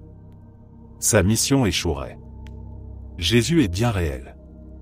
Il est Dieu, tel que Dieu s'est manifesté pour nous enseigner le chemin qui mène à lui. Dieu m'a aussi montré que la vie doit contenir le positif et le négatif, comme une batterie. Si l'on y réfléchit, ces forces contraires existent partout autour de nous. Sans jours sombres, nous ne pourrions pas apprécier les beaux jours. Sans épreuve, comment reconnaître la paix? Dieu a créé le paradis et l'enfer, ainsi que les anges et les démons. On m'a montré que Satan et les démons existent vraiment, mais qu'ils sont des créatures que Dieu a créées pour maintenir l'équilibre. Ils représentent le pôle négatif de cette batterie universelle. Ils ne peuvent pas nous blesser physiquement, mais ils peuvent influencer nos pensées, contrôler les plus faibles depuis une autre dimension. Dieu me les a montrés, et ils sont autour de nous sans cesse, essayant de nous pousser au péché, de nous posséder, de voler nos âmes. Ils sont terrifiants, avec des corps ronds, de longues pattes fines munies de griffes pointues, et d'immenses dents sales et acérées. Mais nous avons aussi le bien autour de nous, les guides spirituels et les anges. C'est une bataille quotidienne, une lutte pour nos âmes. La vie sur Terre n'est pas ce qu'elle semble être. Ce monde n'est pas notre véritable foyer. Dieu m'a montré que la vie terrestre est une école pour nos âmes, un lieu d'apprentissage où l'on découvre l'amour, la compassion, la douleur, la culpabilité, le chagrin et le pardon. Avant de venir sur Terre sous forme humaine, nous connaissions Dieu. Nos guides nous aident à choisir chaque vie en fonction de ce que nous devons apprendre. Parfois, nous sommes un homme, d'autres fois une femme. Parfois blanc, noir ou brun. Nous revenons encore et encore jusqu'à avoir compris, jusqu'à avoir réussi l'examen. Pour certains, cela prend des centaines de vies. Et plus une vie est difficile, plus nous nous rapprochons de la réussite. Dieu m'a aussi montré que le suicide ne conduit pas en enfer, mais qu'on emporte la douleur avec soi et qu'il faut revenir tout recommencer. Dieu m'a également expliqué pourquoi il permet parfois que des choses terribles arrivent. Pourquoi des enfants innocents meurent de maladie. Le plus souvent, la leçon n'est pas pour l'enfant qui part, mais pour ceux qui l'aiment et doivent apprendre à travers cette perte. Dieu m'a montré le paradis et l'enfer. Ces lieux existent vraiment. Le paradis est notre maison, d'une beauté indescriptible. Pas d'inquiétude, pas de maladie, pas de temps, seulement l'amour pur de Dieu. Là-bas, tout le monde s'aime, et rien d'autre n'est nécessaire. Mais on ne veut surtout pas aller dans l'autre endroit. La vision que Dieu m'a montrée de ce lieu sombre était épouvantable. Dieu m'a dit qu'il voulait que nous soyons Jésus. Je n'ai pas compris tout de suite, puis cela m'a été expliqué. Que ferait Jésus dans n'importe quelle situation? Comment réagirait-il? Que dirait-il? Imaginez un monde où chacun essaierait d'agir comme Jésus, à quel point il serait meilleur. La dernière chose que Dieu m'a dite, c'est que nous devons nous repentir de nos péchés maintenant. Ne pas attendre, car quelque chose de grand va bientôt arriver. Cet événement sera plus important que tout ce que la terre a connu. Dieu n'a pas précisé quoi ni quand. Il a seulement dit, repentez-vous maintenant, avant qu'il ne soit trop tard.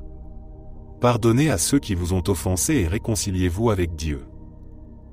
Pendant tout ce temps, j'avais l'impression que le temps s'était arrêté. J'estime être resté allongé au sol une vingtaine de minutes, incapable de bouger, submergé par cet amour immense. Pendant plusieurs mois après cette rencontre divine, j'ai vécu dans un bonheur profond, conscient de ce que je savais désormais. Quand je voyais des voitures, des avions ou des passants, je ne voyais plus les véhicules, je sentais les émotions des gens en eux. 2 ans plus tard, je me demande encore pourquoi cela m'est arrivé. Dieu veut-il que je partage mon histoire avec le plus de monde possible? J'y pense presque chaque minute de chaque jour. Pourquoi moi? Pourquoi m'avoir choisi? Je ne suis personne de spécial. Je suis un pécheur, mais plus le même qu'avant. Une chose est certaine, si tu n'es pas en paix avec Dieu, fais-le vite, avant qu'il ne soit trop tard. Chacun de nous porte une part de Dieu en soi. Dieu veut que nous fassions le bien et que nous choisissions ce qui est juste.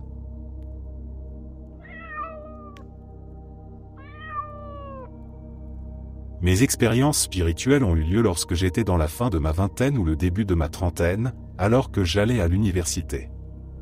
Dans le cours intitulé « Sociologie de la religion », j'ai appris à quel point la Bible avait été influencée par la culture juive. J'en ai conclu que si Dieu avait réellement écrit la Bible, comme on me l'avait toujours dit, il n'aurait pas été limité ni enfermé dans une culture créée par les hommes. Ma conclusion fut donc que ce n'était pas Dieu qui avait écrit la Bible, mais les humains. Cette prise de conscience a tout changé pour moi. Cela signifiait que je n'étais plus chrétienne. Au début, cette différence a été très marquante dans ma vie. C'était comme si j'avais toujours vécu dans une forêt protégée par des arbres, et que soudain je me retrouvais dans un champ ouvert, sans abri. Je pense que ce changement brutal et le fait d'être ouverte à tout ce que le monde spirituel pouvait offrir ont permis à ce qui est arrivé ensuite de se produire. Quelque temps plus tard, j'ai vécu ma première expérience spirituelle. Je conduisais sur une route en Alaska, avec ma jeune fille à mes côtés. Tout à coup, j'ai entendu dans ma tête, « Le camion derrière toi ne pourra pas s'arrêter à temps. Mais tu ne seras pas blessé. » J'ai regardé dans le rétroviseur et j'ai vu un gros camion assez loin derrière moi. Comme la route avait 2 voies, j'ai envisagé de changer de voie. Mais le message était si clair, si précis, que j'ai décidé de le mettre à l'épreuve. Nous avons parcouru encore 1 ou 2 kilomètres avant qu'un feu rouge nous oblige à nous arrêter. J'ai observé le camion dans le miroir. Il est arrivé droit sur moi, jusqu'à mon pare-choc. Le conducteur a sauté de sa cabine et a ouvert le capot. Il n'avait plus de frein. Cette scène m'a glacé. Plus tard, j'ai vécu ma 2e grande expérience spirituelle. J'allais en thérapie depuis des années. Mon thérapeute me donnait souvent des exercices à faire à la maison, comme de l'auto-hypnose ou des visualisations. En général, je trouvais cela ennuyeux. Un jour, alors que je faisais couler l'eau du bain, j'ai ressenti une forte envie de m'auto-hypnotiser, ce qui ne m'était jamais arrivé auparavant. J'ai chassé l'idée, car je n'en avais pas envie. Mais la pensée est revenue, plus puissante et insistante encore. Impossible de l'ignorer. Alors, une fois dans le bain, je me suis dit que j'allais le faire rapidement pour que cette envie disparaisse. J'ai suivi les étapes habituelles, mais cette fois, il y avait une force nouvelle, immense. Aussitôt, j'ai quitté mon corps. ma conscience s'est retrouvée dans une autre dimension, spirituelle. Je n'avais plus de corps, mais j'étais toujours moi, avec mes souvenirs, mes pensées, mes émotions, mes maladresses. Je sentais autour de moi des milliers d'autres êtres. Je n'éprouvais aucune peur ni inquiétude. Nous communiquions par télépathie. Il me suffisait de penser pour être entendu, et les réponses me revenaient instantanément. Nous étions tous unis, tous connectés. J'ai entendu une voix me dire, « Tout ce qui a existé et tout ce qui existera est ici. » J'étais dans un lieu où tout le savoir existait. Si je voulais connaître quelque chose, je le savais. Les gens du passé et du futur étaient là. Le temps n'existait pas, car tout se trouvait au même endroit. J'ai posé quelques questions, comme « Est-ce que je devrais sortir avec cette personne ?» On m'a répondu « Cela ne nous importe pas », j'ai demandé « Et s'il est marié ?» La réponse a été la même « Cela ne nous importe pas », j'ai alors compris à quel point le monde spirituel est dépourvu de jugement. Mon libre arbitre m'appartenait totalement. Je ressentais une immense présence, faite d'amour. Cet amour était partout, comme la lumière du soleil qui traverse tout. Je pouvais le sentir, l'absorber. À ce moment-là, je ne pouvais plus penser ni même ressentir autre chose, car cet amour occupait tout. C'était une force infinie, le moteur de tout ce qui existe. Chaque parcelle de millions de galaxies baignait dans cette énergie d'amour. C'était si intense que c'en était presque trop pour moi, mais je ne voulais rien d'autre que de rester là, dans cette lumière et cet amour. J'ai l'impression d'être resté dans ce monde spirituel pendant des heures, car à mon retour, l'eau du bain était glacée. Mais je ne me souviens que d'avoir posé une dernière question avant de revenir, y a-t-il un Dieu ? La réponse fut un éclat de rire joyeux, comme un cœur de lumière, puis je suis revenu dans mon corps. Je ne voulais pas revenir sur terre. Je voulais rester dans cet amour, car rien ici-bas ne pouvait se comparer à la beauté et à l'intensité de ce que j'avais vécu. Aujourd'hui, je sais que Dieu est l'amour. L'amour est tout. L'amour est Dieu, et Dieu est amour. Mon expérience spirituelle n'a été que positive, jusqu'à mon retour. Je ne savais pas comment la raconter. C'était trop immense, trop profond, trop incroyable pour être partagé. Je savais que les gens me prendraient pour une folle. Moi-même, je me suis demandé si je ne l'étais pas. Alors j'ai gardé le silence, même envers moi-même. J'ai arrêté complètement l'auto-hypnose et j'ai refoulé ce souvenir, jusqu'à ce que je tombe, bien des années plus tard, sur des vidéos d'expériences de mort imminente sur YouTube. J'ai alors compris, je n'étais pas folle, j'avais vécu une expérience spirituelle. Depuis, je retrouve la joie et le bonheur dans ce merveilleux cadeau que Dieu m'a offert.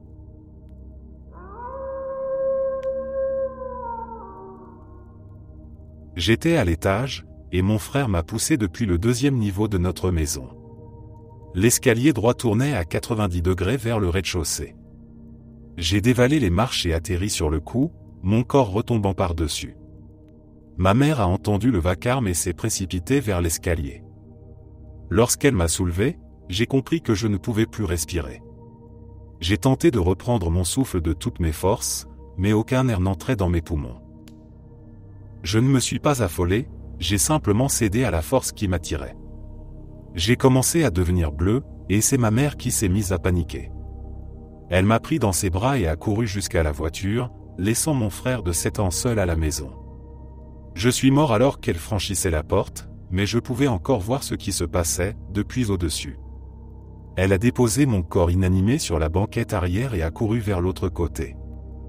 Ma mère a conduit jusqu'à l'hôpital militaire, à quelques minutes de là, car nous faisions partie d'une famille de militaires. En me tirant hors de la voiture, je l'ai suivie sans comprendre ce qui se passait. Elle a couru dans l'hôpital en criant à l'aide. Je n'ai jamais oublié la suite. Elle m'a appelé par mon prénom et a expliqué que j'étais tombé. Le médecin des urgences était un homme âgé, grand, avec de courts cheveux blancs et légèrement voûtés au niveau des épaules. Il portait des vêtements civils. Les murs étaient d'un vert armé pâle. Ma mère m'a posé sur le lit avant de partir prévenir mon père.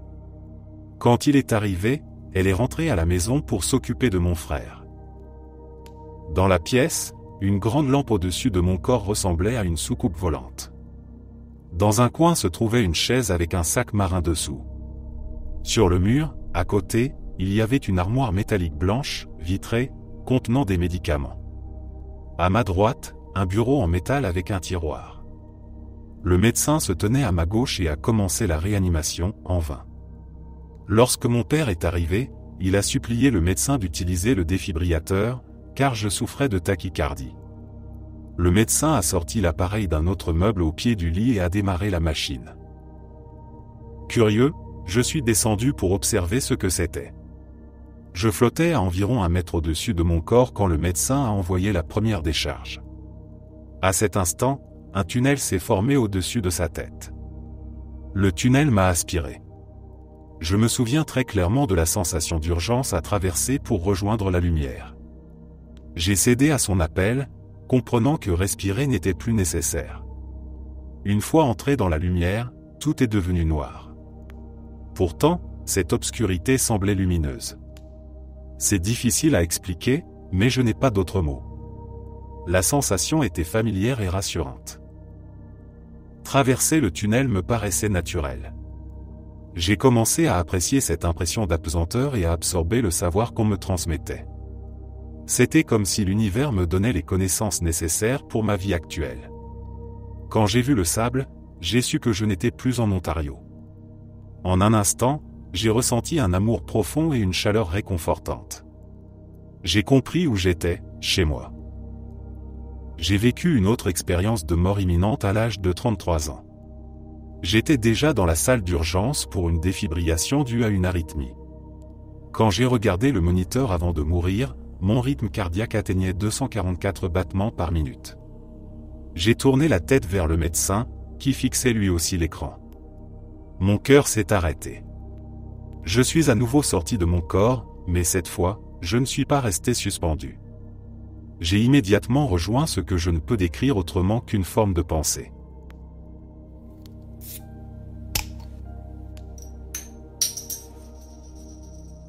Nous étions arrivés à Key West avec nos 2 meilleurs amis pour notre voyage annuel en Floride du Sud.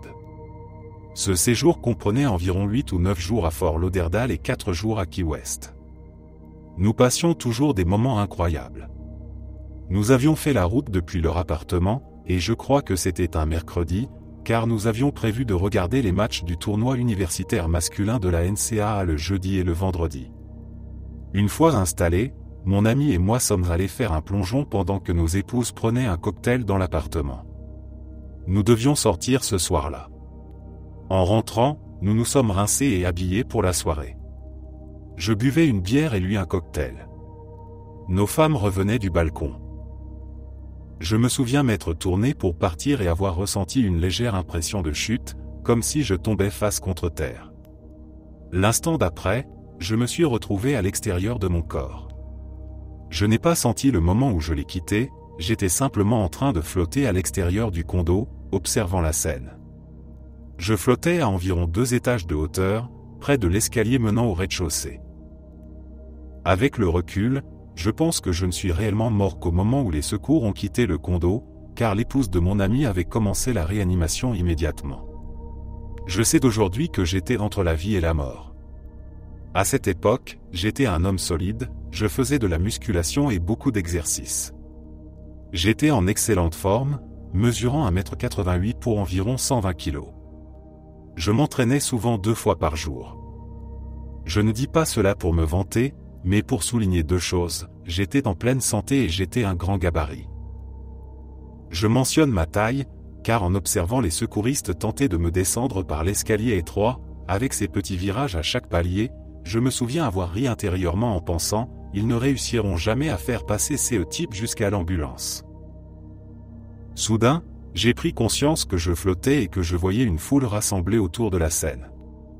Je me rappelle même certains visages avec précision. Le dernier visage sur lequel je me suis concentré était celui d'un jeune garçon brun, qui semblait croiser mon regard. Puis, en un éclair, j'ai été propulsé à une vitesse indescriptible. La lumière autour de moi ressemblait à celle des films Star Wars lorsqu'un vaisseau passe en vitesse lumière. J'ai vu des couleurs kaléidoscopiques, éclatantes et vivantes, impossibles à décrire avec des mots, même si je peux encore les visualiser. Là-bas, il n'existe ni notion de temps ni de durée. L'éternité équivaut à une seconde, et une seconde à l'éternité. J'ai traversé l'espace à toute vitesse, puis j'ai ralenti. Devant moi se trouvait une sphère lumineuse d'une beauté incroyable. Je n'ai pas les mots pour décrire cette lumière. À ce moment-là, j'ai senti une présence derrière moi qui me communiquait que tout allait bien. Et effectivement, je le savais, tout allait bien. J'étais totalement en paix. J'avais la sensation d'une conscience amplifiée, une lucidité absolue. Il existe plus de 3 dimensions, et j'en ai perçu certaines. C'était à la fois bouleversant et merveilleux. À un moment donné, toute ma vie a défilé devant moi. Ce n'étaient pas des fragments mais une vision globale, tout en même temps. Certaines scènes me faisaient rire ou m'apportaient une immense joie, d'autres me rendaient triste, mais tout se produisait simultanément.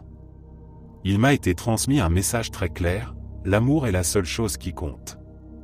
Cela signifiait l'amour pour tous les êtres humains, le respect et l'amour pour la terre, les oiseaux, les animaux, même les insectes. Tout vient du Créateur, et nous sommes tous reliés, à tous les niveaux. On m'a transmis beaucoup d'informations qui continuent de m'émerveiller aujourd'hui. Le temps n'est pas linéaire et je ne peux vraiment pas expliquer ce que j'ai compris. Tout le temps existe en même temps, passé, présent, futur. Mais je dois l'exprimer de manière linéaire, car c'est ainsi que je peux le concevoir. Après avoir appris sur l'amour, la connexion universelle et notre existence éternelle, il m'a été indiqué qu'il était temps de partir. Ma mémoire suivante est celle de mon réveil à l'hôpital régional de Key West. Mon premier souvenir a été de constater que le personnel avait abîmé ma barbe. On m'a expliqué qu'ils avaient rasé ma moustache pour que le masque à oxygène tienne correctement. Je ne me souviens de rien d'autre, si ce n'est que j'étais là, puis assis sur une chaise, avec quelques séquelles cérébrales, mais ma personnalité intacte. Au fil des jours, je suis devenu plus lucide, bien que mon esprit restât confus.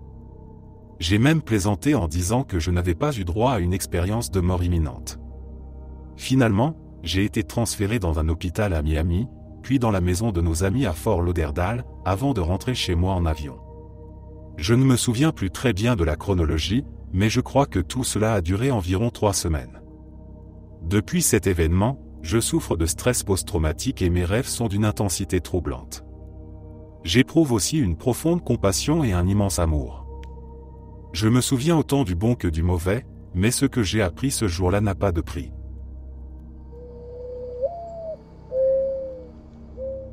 Ceci concerne mon épouse, Vera Gonzalez, décédée le 7 mai 2016.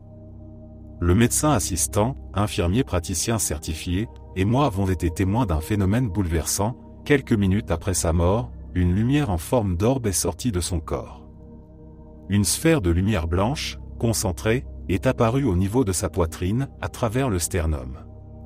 Elle s'est élevée, a flotté un instant, puis a quitté la pièce en accélérant. Sur le moment, j'ai cru que j'imaginais la scène, jusqu'à ce que le médecin assistant me demande si j'avais vu la lumière. Il m'a dit qu'il avait déjà observé cela auparavant et que c'était l'esprit de Vera. Il a ajouté qu'il ressentait une grande sainteté dans la pièce, un sentiment que j'ai partagé pleinement. Je récitais les prières des derniers sacrements à Vera avant qu'elle ne s'éteigne. Je suis chrétien, d'origine juive séfarade, et le praticien était lui aussi juif. Vera, elle, était une chrétienne d'une foi profonde et inébranlable. Quelques jours avant sa mort, Vera avait confié à moi et à nos enfants qu'un ange lui était apparu. Elle avait traversé un tunnel qui s'ouvrait sur une lumière éclatante. Là, elle avait vu ses proches disparus, son père, son frère et sa grand-mère. Elle avait supplié l'ange de la laisser vivre encore pour rester auprès de nos enfants, mais il lui avait répondu que son heure approchait et qu'elle ne pouvait pas rester. Elle avait insisté, pleurant et suppliant, alors l'ange lui avait montré l'avenir de nos enfants et le mien. Plusieurs des choses qu'elle avait alors décrites se sont depuis réalisées. Elle n'avait pas le droit de me révéler les détails concernant mon propre avenir ni ma mort, mais j'ai compris, à travers son regard et son amour, qu'elle savait. Elle m'a parlé de l'avenir de nos enfants et des choses que je devais accomplir, ce que je fais depuis. Elle avait tant imploré de rester en vie que l'ange lui était réapparu et lui avait dit qu'elle pourrait vivre, entre ici et là-bas, en tant qu'ange veillant sur nos enfants. Depuis, je voyage et je raconte cette histoire à tous ceux qui veulent l'entendre, y compris aux mourants et aux membres du clergé. Je l'ai partagée avec des rabbins, des prêtres et pasteurs chrétiens de différentes confessions, des prêtres catholiques, des imams et bien d'autres encore. Ma vie a été changée à jamais.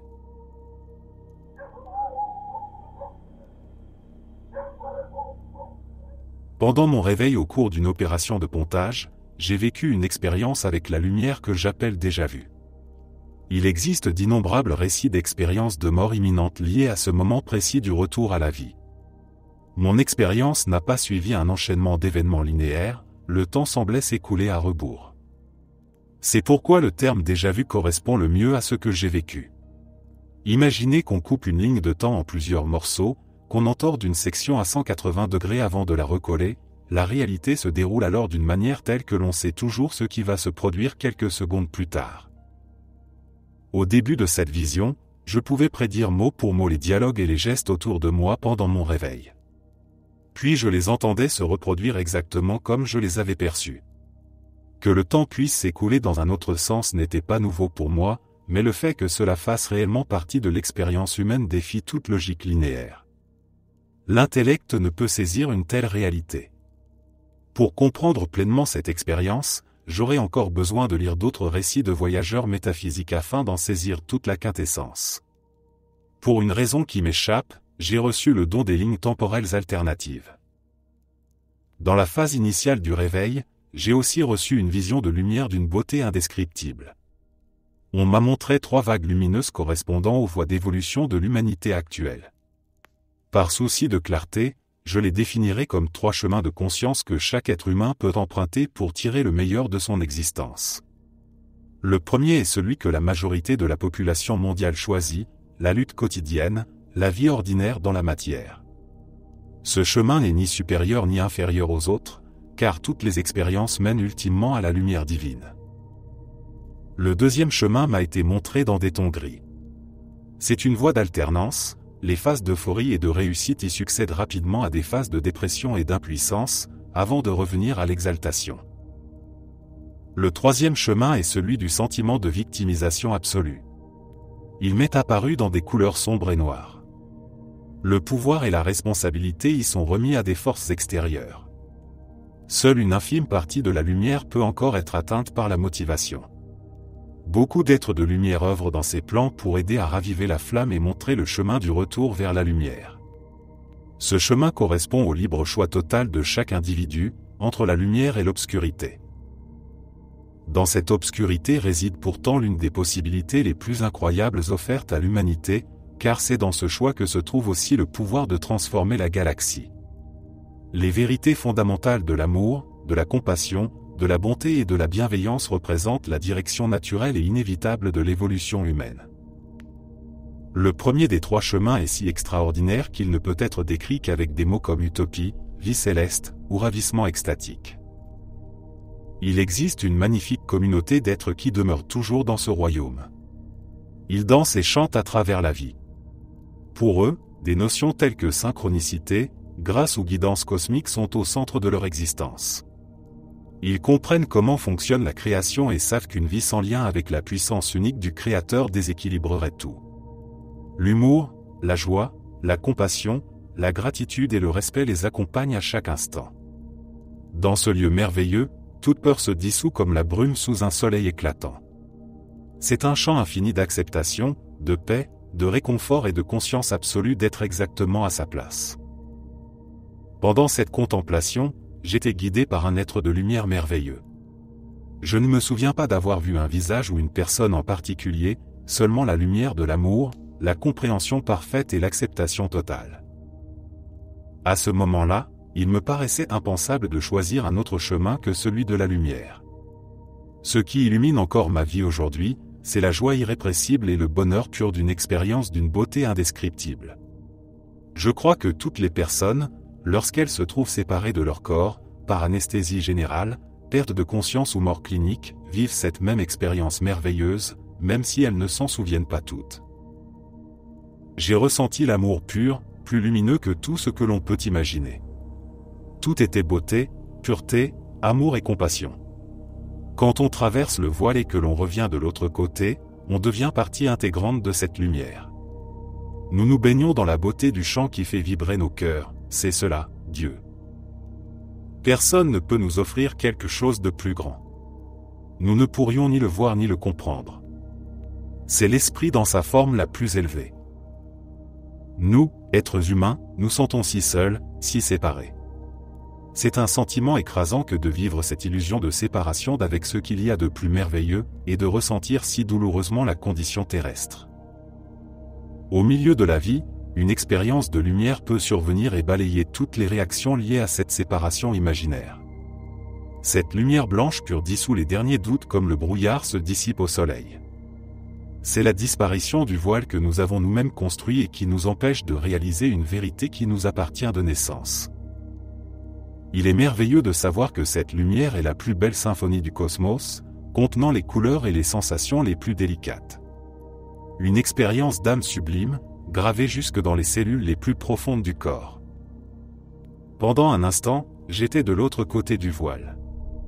J'ai eu la grâce de faire partie de cette source de création, entourée de milliards de points de lumière que nous appelons anges, plus brillants encore que la lumière elle-même. J'étais au sein de la plus haute compassion, du plus pur amour. Chaque jour, les médias et la littérature regorgent des drames du monde. Pourtant, comment quelqu'un peut-il avoir l'idée d'écrire un texte invitant à voir autrement ces calamités, à y percevoir le bien qui peut en émerger, même au cœur du chaos? C'est peut-être là la question essentielle pour la survie de l'humanité. La puissance de la pensée collective sert souvent à nourrir la division. Pourtant, la pensée humaine est créatrice et peut être orientée consciemment vers des chemins constructifs. Il dépend de chacun d'entre nous d'assumer notre responsabilité et de comprendre pleinement la portée de nos actions. Nous ne pouvons ignorer les drames, mais ils sont une invitation à envoyer compassion et bienveillance à ceux qui souffrent. C'est ce que tout être devrait naturellement faire quand ses frères et sœurs sont dans le besoin. Même si la vie spirituelle ne peut être prouvée à 100%, les témoignages de ce processus sont irréfutables. Pour moi, toute preuve est devenue inutile depuis cette expérience de lumière. Bien que le temps ait passé, cette expérience reste gravée en moi à jamais.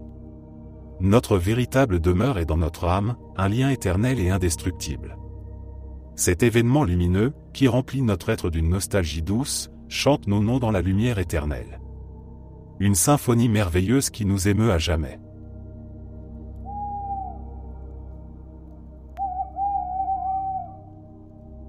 Ma quête d'amour et d'acceptation au sein de la religion m'a frustré d'une manière difficile à décrire, car il y avait une grande incohérence et un manque d'intégrité entre le message d'amour que Jésus avait laissé en héritage à l'humanité et sa mise en pratique totalement déraisonnable et conditionnée. La peur du châtiment, la crainte de désobéir aux préceptes religieux et la culpabilité que je ressentais à chaque écart créaient en moi un grand tourment, semblable à un enfer psychologique. À 18 ans, j'ai émigré de Roumanie vers l'Espagne avec l'aide d'une ancienne camarade de classe qui s'y était déjà installée et y menait une vie sans besoin matériel. Peu après mon arrivée dans ce nouveau pays, j'ai entrepris d'évaluer intérieurement ce que la religion avait apporté à ma vie. J'y ai vu une grande culpabilité et une profonde frustration, une ignorance totale de Dieu et une immense hypocrisie chez ceux qui prêchaient ses enseignements. À cause de cette épreuve, j'ai rompu totalement avec toute dimension spirituelle dans ma vie, partant du principe que Dieu n'existait pas et que probablement tout n'était qu'une supercherie destinée à obtenir de l'argent et du pouvoir. Qu'il n'y avait pas de force supérieure et qu'on ne vivait qu'une fois, et que le mieux était de faire ce que l'on voulait de sa vie. À la suite de cette décision, une autre a été prise, inconsciemment. Ce Dieu tant recherché, qui ne se laissait pas connaître et qui restait impassible à tous les cris d'aide de ses enfants lorsqu'ils traversaient de grandes tribulations, qui demeurait aveugle, sourd et muet face aux grandes injustices du monde, face à la pauvreté des uns et à l'immense richesse des autres, ce Dieu était responsable de tout et ne méritait même pas la moindre pensée d'amour. M'étant complètement séparé de mon âme, j'ai commencé à mener une vie malsaine, passant des nuits blanches à faire la fête, buvant des quantités copieuses d'alcool et me montrant largement irresponsable envers mon corps et mon esprit. À cette époque, j'ai rencontré un jeune homme qui avait un mode de vie similaire au mien. Peu après, je suis tombée enceinte et j'ai eu un fils. Peu de temps après sa naissance, nous avons traversé de grandes difficultés économiques, car une crise financière avait commencé en Espagne en 2007 et des millions de personnes étaient touchées, perdant leur emploi. Mon compagnon a perdu le sien et, avec un nourrisson, nous n'avons plus pu payer le loyer de notre appartement. Nous avons dû aller vivre chez sa mère. C'est alors que la grande dépression que je portais en moi a refait surface, car je n'étais pas capable de m'occuper de mon fils ni de créer avec lui un lien sain. J'étais complètement obsédé par mon compagnon et j'avais une peur terrible de le perdre, tant mon manque d'amour et de confiance en moi atteignait des niveaux impressionnants. Mon compagnon passait ses nuits à faire la fête avec d'autres jeunes de son entourage, totalement incapable de s'occuper de la nouvelle famille qu'il avait fondée. Par-dessus le marché, nous n'avions pas d'argent. Nous dépendions presque entièrement de sa mère pour nous nourrir et pourvoir aux besoins du bébé. La douleur psychologique était si grande que je me laissais aller à certains fantasmes de mettre fin à mes jours, ce qui, d'une certaine manière, m'apportait de la paix. Un jour, une connaissance qui habitait à proximité et savait que je traversais des difficultés financières m'a dit qu'elle connaissait une clinique où l'on te verserait une certaine somme d'argent en échange d'un don d'ovules pour d'autres femmes qui ne pouvaient pas avoir d'enfants. J'y ai réfléchi quelques jours et, poussé par la nécessité, j'ai pensé que donner mes ovules en échange de cet argent pourrait me tirer d'affaire pendant un moment. Je suis donc allé à cette clinique où l'on m'a informé de la procédure. Les médecins m'ont dit que cette intervention devait être réalisée de façon altruiste et volontaire pour aider d'autres femmes qui ne pouvaient pas avoir d'enfants, et que la somme que je recevrais serait modeste, offerte surtout pour compenser les désagréments des visites de contrôle et couvrir les produits d'hygiène et les médicaments liés à la procédure. J'ai accepté à contre-cœur, car, à ce moment-là, mon principal intérêt n'était pas le sort des femmes qui ne pouvaient pas avoir d'enfants. Ma seule préoccupation était le manque d'argent.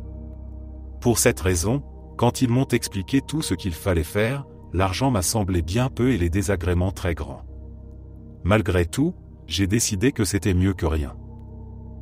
Ils m'ont donné des comprimés, des hormones, que je devais prendre pendant une certaine période afin que mes ovaires produisent un nombre étonnant d'ovules, bien plus que ce que le corps est capable de produire naturellement au cours d'un seul cycle. Au bout d'un moment, je suis allé à la clinique pour l'extraction, accompagné d'une amie, car on m'avait indiqué qu'à la sortie de l'anesthésie, quelqu'un devrait me raccompagner chez moi.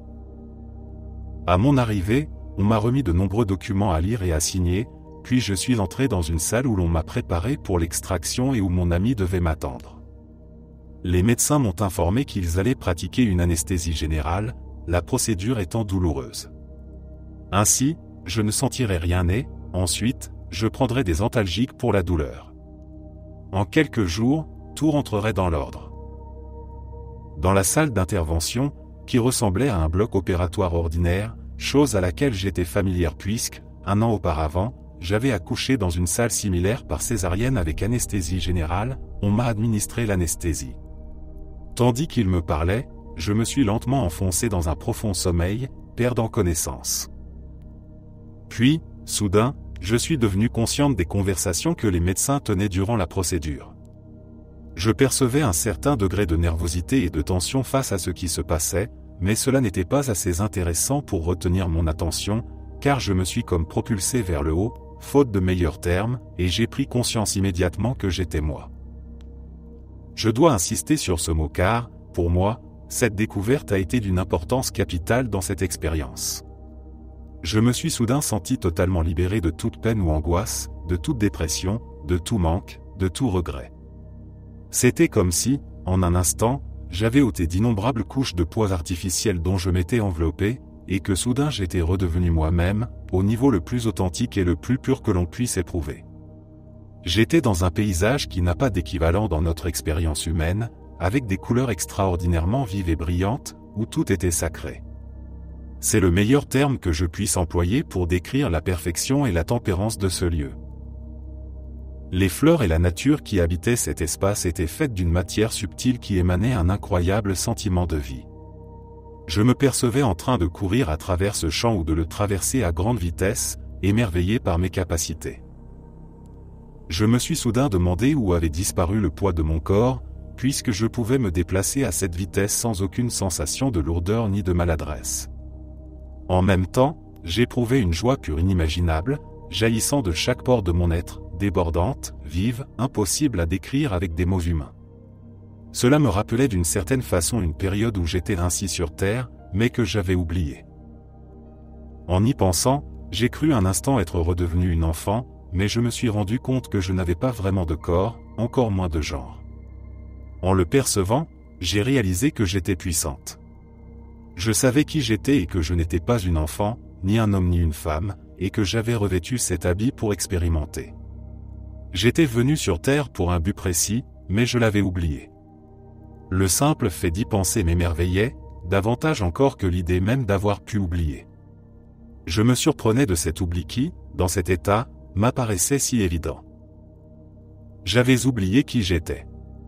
J'ajoute une observation ici, car tout ce que je décris se vivait plus en ressenti qu'en pensée. C'était comme si l'on sentait avec tout son être à la fois le sens et le sentiment. Il y avait une union entre ces deux aspects qui donnait naissance à la connaissance. Mais cette connaissance ne m'était pas nouvelle. Je la retrouvais soudain et je ne cesse de m'étonner d'avoir pu l'oublier. Pendant que tout cela se passait, d'autres choses survenaient en même temps et j'étais également capable de les percevoir. Cela m'émerveillait d'une manière extraordinaire, car tout semblait se produire simultanément dans un espace où la linéarité n'existait pas. Le temps semblait n'être que le présent, sans autre connotation. Ici, je suis obligé de décrire les choses de façon linéaire, mais dans cette dimension, tout ce que je raconte arrivait en même temps et j'en avais pleinement conscience. C'était ce qu'il y avait de plus naturel et, à aucun moment, cela ne m'a semblé étrange. Seul m'étonnait l'ampleur de l'oubli. Des êtres sans visage défini sont apparus, me souhaitant la bienvenue par télépathie avec une grande joie et beaucoup d'amour, tout en exprimant leur surprise de me voir là. Dans cette manière de communiquer, on se donnait tout entier, sens et sentiments, à l'autre. Il n'y avait aucune possibilité de malentendu. Je dois aussi mentionner l'extraordinaire sentiment d'unité qui régnait, quasiment inconcevable en termes humains. L'autre entité s'offrait complètement, comme si nous ne faisions qu'un, et quand on répondait, on le faisait de la même manière. C'est difficile à décrire avec des mots, car cette dimension est véritablement une dimension de connaissance. Ces êtres me connaissaient et je les connaissais. Un lien profond nous unissait. Être capable d'entreprendre ensemble tous ces processus de connaissance, tout en communiquant télépathiquement, ne cessait de m'émerveiller quant au pouvoir que j'étais, et quant à la manière dont j'avais pu l'oublier, au point de croire que j'étais ce personnage qui m'avait opprimé sur Terre avec ses besoins dérisoires. Sachant cela, tous les problèmes que je pensais avoir sur Terre me paraissaient complètement insignifiants et me donnaient même envie de rire de tout mon être. Je dois ajouter qu'à cet instant, je ne pensais pas à mon fils ni à qui que ce soit sur Terre. Je m'abandonnais entièrement au plaisir d'être moi-même et au sentiment que toute quête avait pris fin. Je savais que c'était la dimension et l'état que j'avais recherché sur Terre toute ma vie, par tous les moyens possibles, et que ma colère contre Dieu venait de mon incapacité à vivre cela, en le rendant responsable de la perte de ma connexion avec ma maison. À ce moment-là, j'ai perçu une présence qui englobait tout l'espace et qui était là pour entrer en contact avec moi. Je n'ai vu aucune lumière, aucun visage que je puisse décrire comme humain ou angélique, ni comme un dieu. Je savais simplement que la présence que je percevais était Dieu et elle communiquait avec moi d'une manière similaire à celle utilisée par les autres êtres. Sa présence me stupéfiait au-delà de toute description. Je sais que toute description que je pourrais en faire sera loin de ce que j'ai vécu, donc je ne la décrirai pas. Je peux seulement dire que rien ne pouvait être caché à la connaissance de cette présence et que l'on ne pouvait rien garder pour soi. Cette présence était pour moi plus que n'importe quelle autorité terrestre, plus qu'une mère ou un père, plus que tout lien d'union entre deux êtres. C'était comme si elle était en moi, en tout ce qui se trouvait là, en tous les êtres présents, et aussi au-dessus de nous. C'est difficile à expliquer. Je n'ai vu aucune lumière et j'ai longtemps pensé que, n'ayant pas vu la lumière dont on parle, c'était peut-être parce que je n'étais pas morte en termes terrestres, car à aucun moment, durant ma présence dans cette dimension, on ne m'a informé que j'étais décédé. Dans cette présence, et en présence de tous ceux qui étaient là, puisque rien ne pouvait être caché, les événements de ma vie terrestre se sont déroulés comme sur un écran de cinéma. On m'a montré une multitude d'événements et je pouvais sentir comment ils avaient influencé d'autres personnes. Je ressentais leur douleur, leur joie et la personnalité que j'avais incarnée. Des moments de grande souffrance m'ont été révélés et le choc a été tel que le film a dû être interrompu, car les autres entités ont dû m'aider avec compassion face au chagrin immense suscité par cette rétrospective. J'ai alors compris que j'étais très attaché aux événements terrestres vécus au cours de ma vie, puisque le choc éprouvé ne s'est jamais effacé.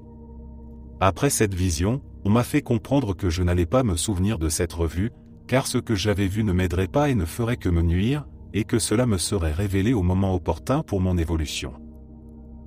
Après avoir vu tout cela, mon affliction était telle que je me sentais moi-même indigne de rester en ce lieu. Je n'avais pas été à la hauteur de l'extraordinaire pouvoir que j'étais. Je savais aussi que ce pouvoir portait en lui un aspect inhérent appelé responsabilité et il semblait que je n'en prenais pas soin ou que je l'ignorais. Après cela, on m'a montré la procédure médicale dans laquelle je me trouvais.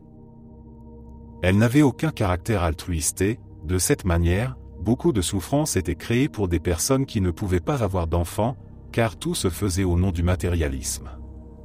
Je voyais les médecins à l'œuvre, enveloppés d'un brouillard gris et dense. Ils paraissaient presque comme des automates et avaient complètement oublié la dimension de la vie dans laquelle ils se trouvaient, semblant être au service de ce brouillard dense et automatique qui semblait dépourvu de vie. Cela ressemblait à la mort que tous les êtres humains redoutent tant. Une sorte d'automatisme accompagné de ce brouillard que je sais aujourd'hui être l'énergie dense de l'égoïsme. On m'a montré de nombreuses choses liées au monde et à ma vie, mais rien de tout cela n'était disponible pour le moment de mon retour. Apparemment, ce n'était pas pertinent à ce stade de mon évolution, mais cela le serait plus tard, quand je m'en souviendrai et pourrai l'intégrer clairement. J'ai promis de partager ce que j'avais retrouvé avec les êtres humains de cette terre. Dans cet état, j'étais convaincu que l'ampleur de ce que j'avais vécu ne pourrait être ignorée par personne incarnée dans cette dimension. Il était urgent qu'ils le sachent, qu'ils sachent qu'il existe un ordre et une harmonie qui gouvernent tout, et que nous devons vivre en accord avec le grand pouvoir que nous sommes et qui s'accompagne d'une facette inhérente, celle d'être responsable dans nos intentions, nos pensées et nos actes. Je savais que ce geste était un aspect important pour connaître l'amour, ce que nous sommes vraiment, et que ce n'est qu'ainsi que nous pourrions découvrir consciemment cette dimension de paix et de bonheur absolu que nous cherchons tous. J'ai ouvert les yeux et je me suis vu conduite par les médecins dans la salle où mon ami m'attendait. Mon premier sentiment en reprenant conscience de mon corps et de mon environnement fut une sensation d'étouffement et d'étroitesse. Je ne pus m'empêcher de comparer avec la grandeur de ce que je venais de vivre et j'eus l'impression d'être revenu dans un monde de plastique, avec un corps totalement incapable de contenir qui j'étais. Je m'en suis rendu compte immédiatement en tentant d'expliquer aux médecins ce que j'avais vécu. Personne n'a daigné m'écouter ne serait-ce qu'une seconde. Et je ne peux pas dire non plus que ce que je racontais ressemblait de près à ce que j'avais réellement vécu. Les mots humains, crus et limités, étaient incapables de l'englober. Je me suis tourné vers mon ami et, dans ma langue maternelle, je lui ai parlé avec une grande émotion de ce que j'avais vécu. Mon ami, gêné par le ton emporté avec lequel je m'exprimais dans notre langue, m'a couvert la bouche de sa main, jetant des regards inquiets vers les médecins sans savoir que faire. Les médecins l'ont rassuré en disant que c'était tout à fait normal d'agir ainsi après l'anesthésie et que ce que je mentionnais était dû aux médicaments reçus. En entendant cela, j'ai eu tellement honte et j'ai recommencé à ressentir la confusion qui m'avait accompagné toute ma vie dans cette dimension. J'ai refusé de parler de cette expérience à quiconque et je suis tombé dans une profonde dépression qui a failli me coûter la vie 1 an plus tard. Après m'en être relevé grâce à un livre offert par une amie, tel un ange apparu dans ma vie au moment opportun, j'ai pu intégrer cette expérience qui, depuis, n'a cessé de porter du fruit en moi jusqu'à ce jour.